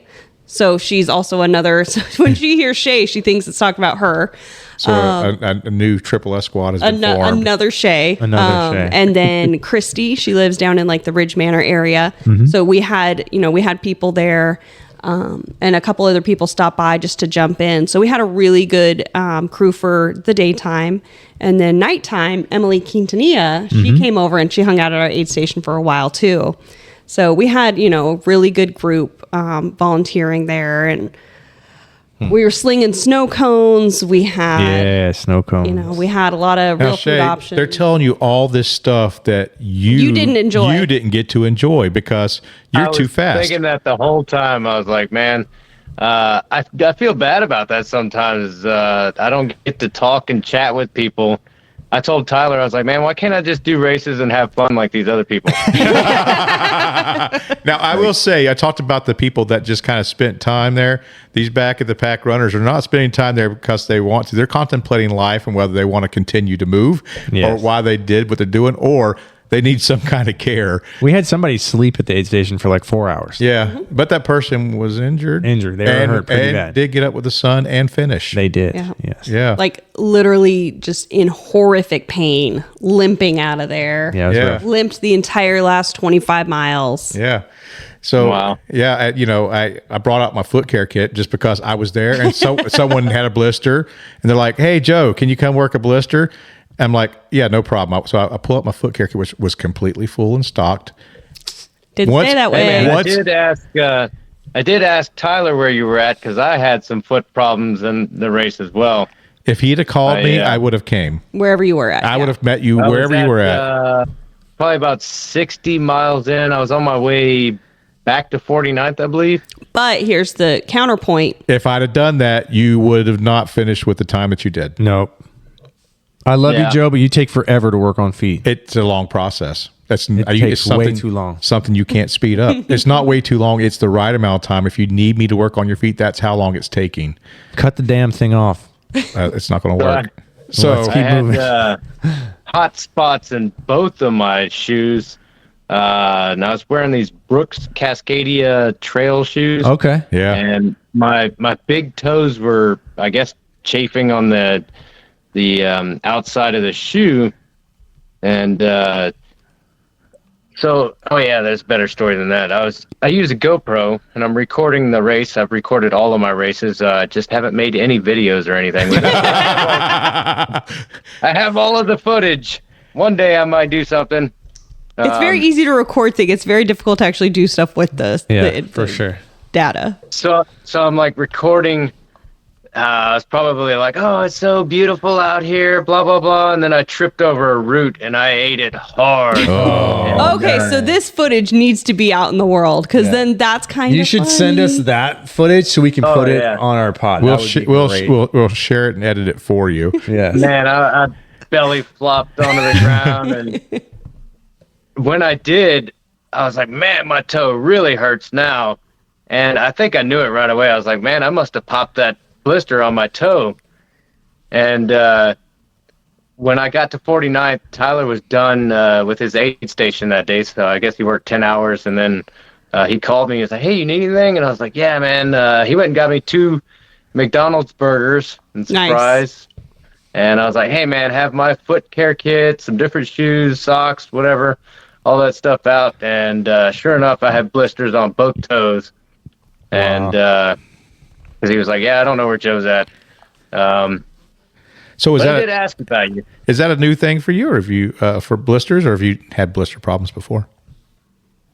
That's pretty new. Probably Yeah. because I'm not so used to these shoes. Yeah, I was probably. wearing Well- Zindu socks. I don't know, but But then, the trail, your feet are moving around a lot more, especially because the roots and the terrain and the berm. Yeah, 2.0.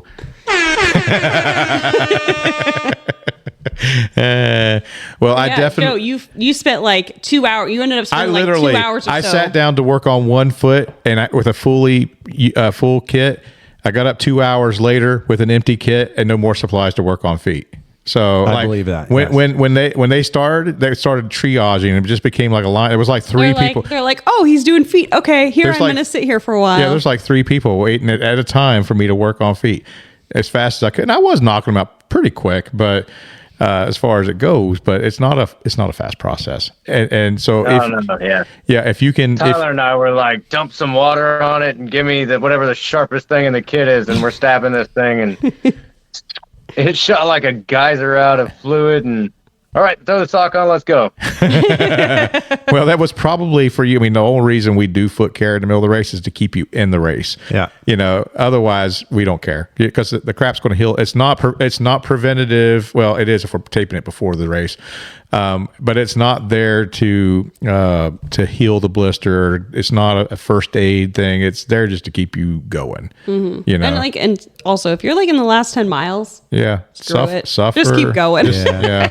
I've been there. I've been like, I know I've got something right here, but it's fine. What I find is that the foot problems are much worse with middle pack, back of the pack runners, and it does make a difference as to whether they finish or not. Yeah. You know, but for you super racy people, you know, They're racy. you know, I'm not racing no one. Well, unless it's another back of the pack runner, I guess. I've seen you chasing I've cutoffs. raced a cutoff. I've chased cutoffs before, but it wasn't racing. I was just chasing it. You know, so yeah, I mean, it just depends on the situation. Probably with you, it wouldn't have helped any because it would have just slowed you down. It would have sucked if you came in second place because you spent 15 minutes in the chair with me. So Kevin, talk about your experience Oh man, at that aid station. I had a great time at the aid station. You know, making all of the French toast sticks that there were. I bought an entire case of them, and we went through them all. Kevin's love language is food. It is. He likes to cook for people. If you come to his house, he wants to feed you. I do. Yeah. So he feels best when he's putting food in someone else's mouth. It makes me happy. Yeah. Make sure that everybody's taken care of. But no, we had we brought out the generator and had all of the things and all the lights, and I did take a little nap, took a little siesta here and there. Yeah, my brother was nice enough to drop his motorhome off for us, and so we had a kind of home base for some people to sleep when they needed naps. So yeah, that worked out really good. I'll give Mike Martinez and his crew over there some props because man, they had some burritos. Yeah, chorizo egg burritos. I heard those are good. Yes, and the bacon, it was delicious. That's the thing. I don't really get to hang out too much with people and talk to people. What else? Craig Betts, he helped me out a lot with packing on the ice for me. Yeah. Because I was really hot at one point. He shoved a bunch of ice down my arm sleeves and my neck bandana and in my hat. And he said he got the idea from Shea about the sponge. Yeah. Yeah. So when I bought my sponges and my bucket, so like I bought 5 buckets because I'm like, you know what, Craig needs them too. Because I was just making sure that everybody had stuff. So I was like, okay. Oh, so I have 2 buckets and 2 sponges at my house. Okay. They're yours. Yep. But those are things you need. Just even like some people were just coming and they were just wiping themselves down. Yeah. Some people actually, when they came into Pruitt, they're like, yeah, is there a way to like wash my feet? Because their feet were very nasty coming out of the berm. I was like, here, I'm just going to take this over and you can go ahead and wash your feet using the stuff out of this bucket. So. But other than that, like, so I actually had a 12-mile run that day. So I got to go do some running alongside you guys there a little bit. When Joe Fuller said 3, 2, 1, go, I also took off running, but I just... Yeah, you were in a vest and everybody's like, oh man, are you running I know, everybody was so excited. Like, you're running it? I'm like, no. And after the first quarter mile, he just peels off and goes left. Yep, I just kept going straight on the paved trail, and you guys all went into the woods. Hey, bud. He's got a visitor with him. Hey, who's this visitor you got? Hey, tell him what you said the other night.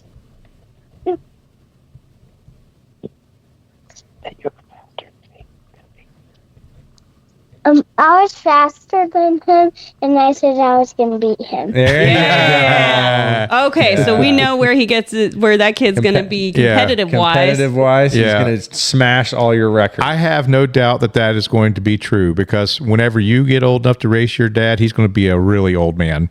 And, you'll be able to definitely beat him. You'll beat the pants off of him. If not, just push him down. Yes, trip him. You can trip him. He can definitely beat me right now. That's too funny.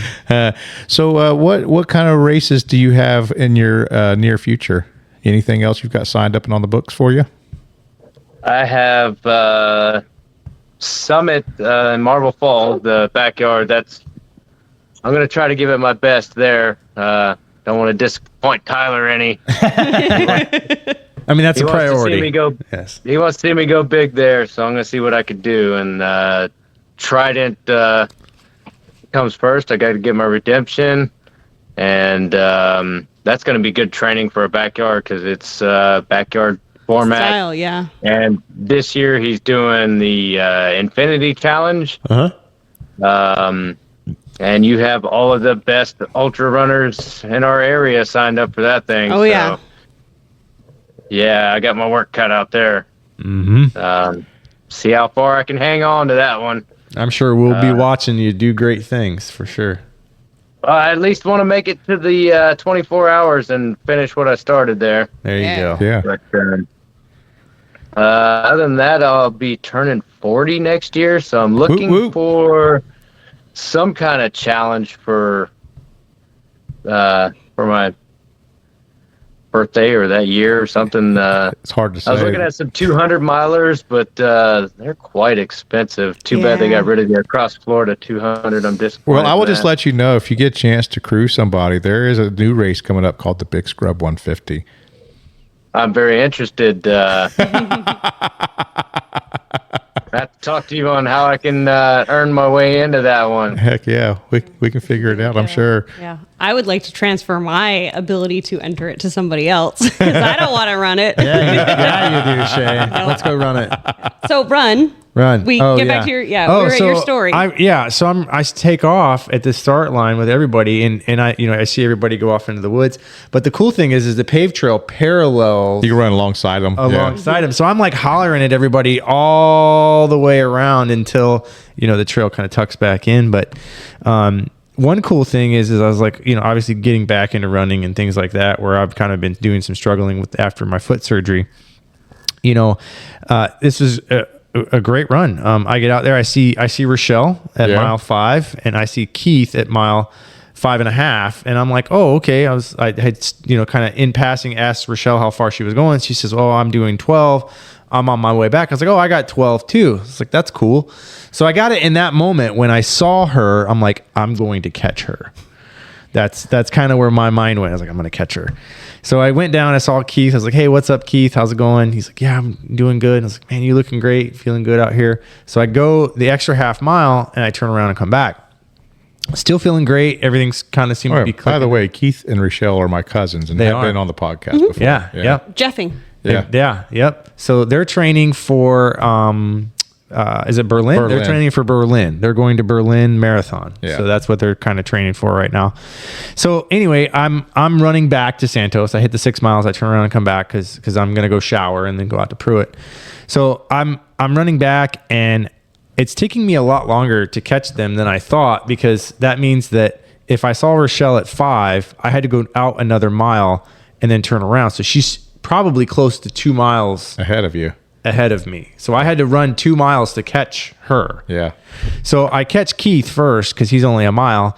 So I'm chit-chatting with him, which it's nice to have a little bit of company, out there. So I'm chit-chatting with him, and I was like, so how's things going? What kind of interval are you doing? He's like, I'm just kind of going by feel today. And he's running kind of slow or whatever. So I'm like, all right, slow-ish. And all of a sudden, we start speeding up, and we start speeding up, and we start speeding up. And I look down at my watch, and we're like doing like a sub 10-minute pace. And I'm like, bro, like, what are we doing here? Like, why it's when you have other people around you. Why are we running so fast right now? And he's like, I don't know. I was like, I don't know. I just you're here and I'm just running fast. And I was like, well, do you want to, what were you trying to catch Rochelle? He's like, yeah, I'd like to. I was like, all right, well, let's do it. So we ended up running kind of fast for a while, and we're working on our breathing and stuff, and we get up there, and we're probably close to the 2 mile mark now before you finish. Before we finish, and we see Rochelle, and we pass her, and you could just tell he was like so delighted to pass her. It was great. Like there's no she's like, I'm in the zone, I'm doing my own thing, you guys go. I don't want to run that fast. Do you? But ironically enough, when we get to like the quarter mile mark, she passed us at the end. So it was very, very funny. And we had a really good laugh about that. Like we spent all of our energy catching her and had nothing left for her, for us to maintain that. But I did have a great time running with Keith and Rochelle there. And it kind of helped me a little bit to feel a little bit of normalcy with some of my running that I haven't been doing, and kind of running a little bit faster. Feeling plugged back in with running people again. Yeah.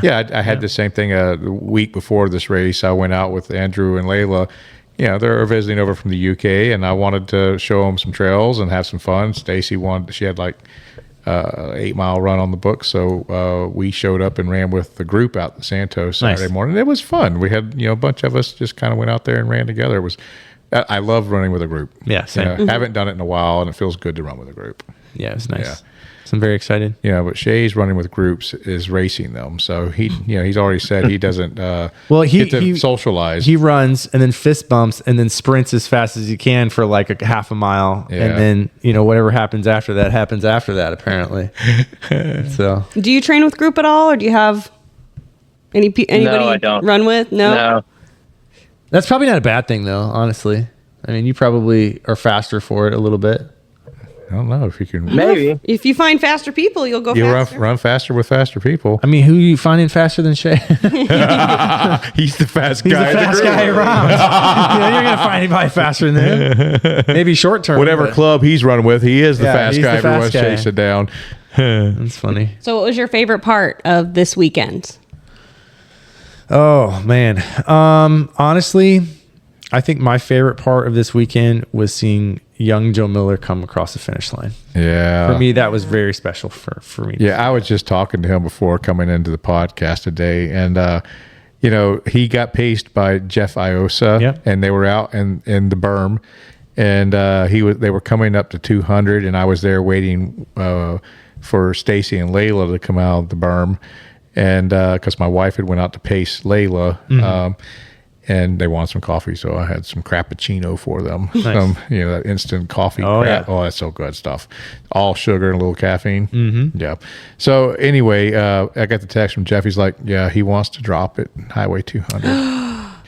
And I'm like, there's no freaking way we're letting Joe Miller drop at Highway 200. We're just not going to do it. And I told Nicole, I said, hey, y'all, Joe Miller's getting ready to come in here. We cannot let him drop here.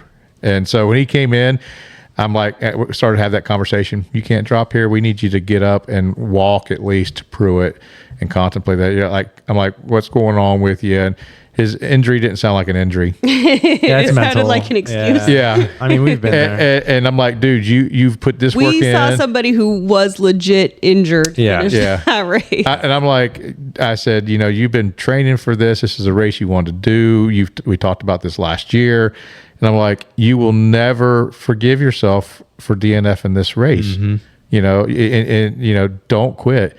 And when I had this conversation with him, I could see he looked angry, and then he looked like guilty, maybe, and then he looked resigned.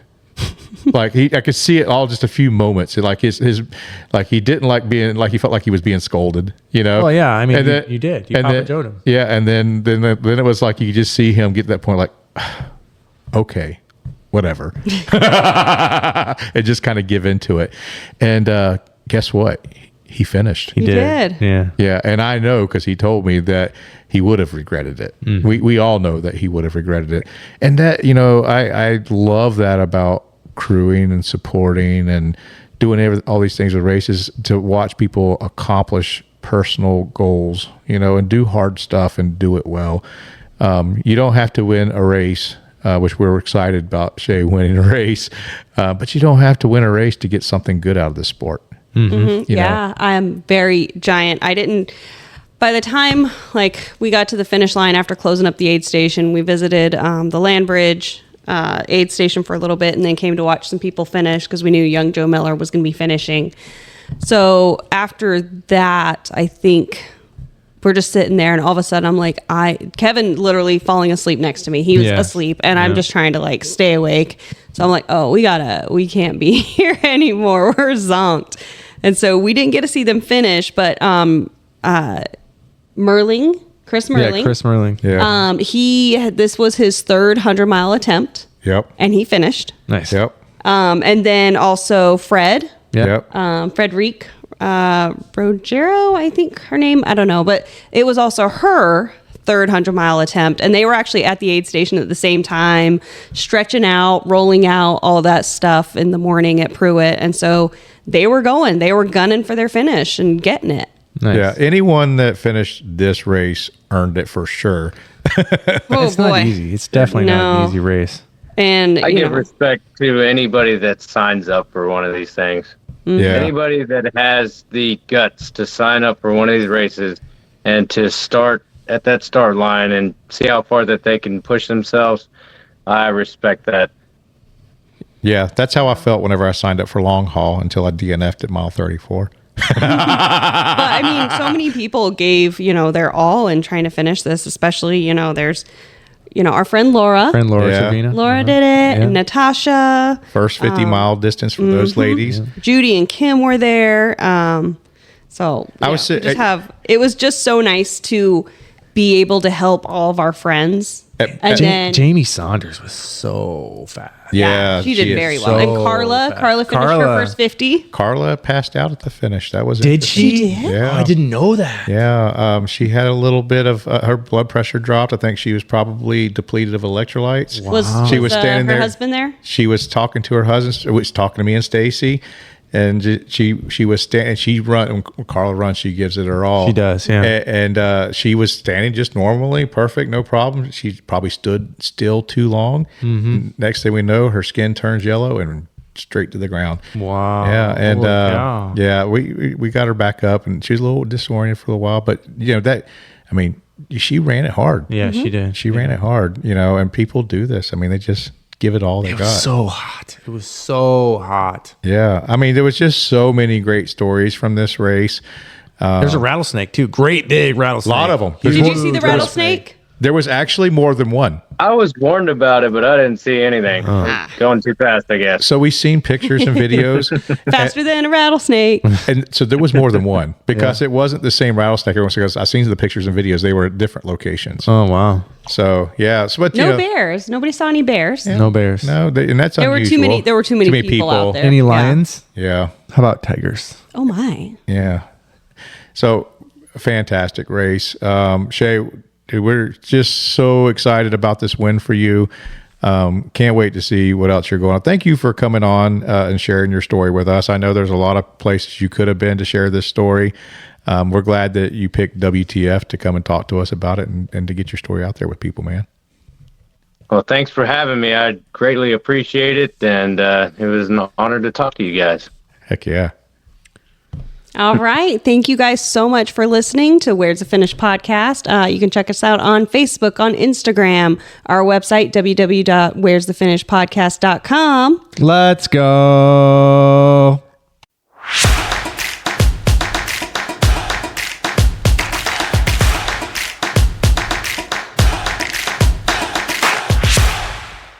That storm came. Oh yeah. We could not see shit. No. And it hit Santos and all their tents, all their stuff. Like they have these like pop-up tents that have like these little like Yeah, I saw bendy them. poles. Yeah. And like he said they were like collapsing and filling up with water. And they would fill and then like Spring back. out. Like it was everything was so Yeah, wet. And I'm like I was- I'm like, you guys just sleep in the camper. The bed's still up. And they liked that because they Yeah. were dry and nice air conditioned and got a good but- night's sleep. Yeah. For sure. I picked up my brother and he was just getting done walking his dog. And so we started driving out to go get his motorhome from Pruitt and it hit. And the roads, like we took the back road. So I must have just missed you because I think the motorhome was out there when I went out there. Oh, okay. Yeah. So we left 7:15 is when I picked him up. So Yeah, we just missed you then. yeah. So went and did that and the roads were flooded. Yeah. So couldn't see a thing. Roads were flooded. Uh-oh. Backwoods love. But yeah, we go out there and it was just insane. And all I can think of is like, I am so glad that this happened today and not tomorrow. That's fucking funny. Why does he call you Shea? Because he's an asshole.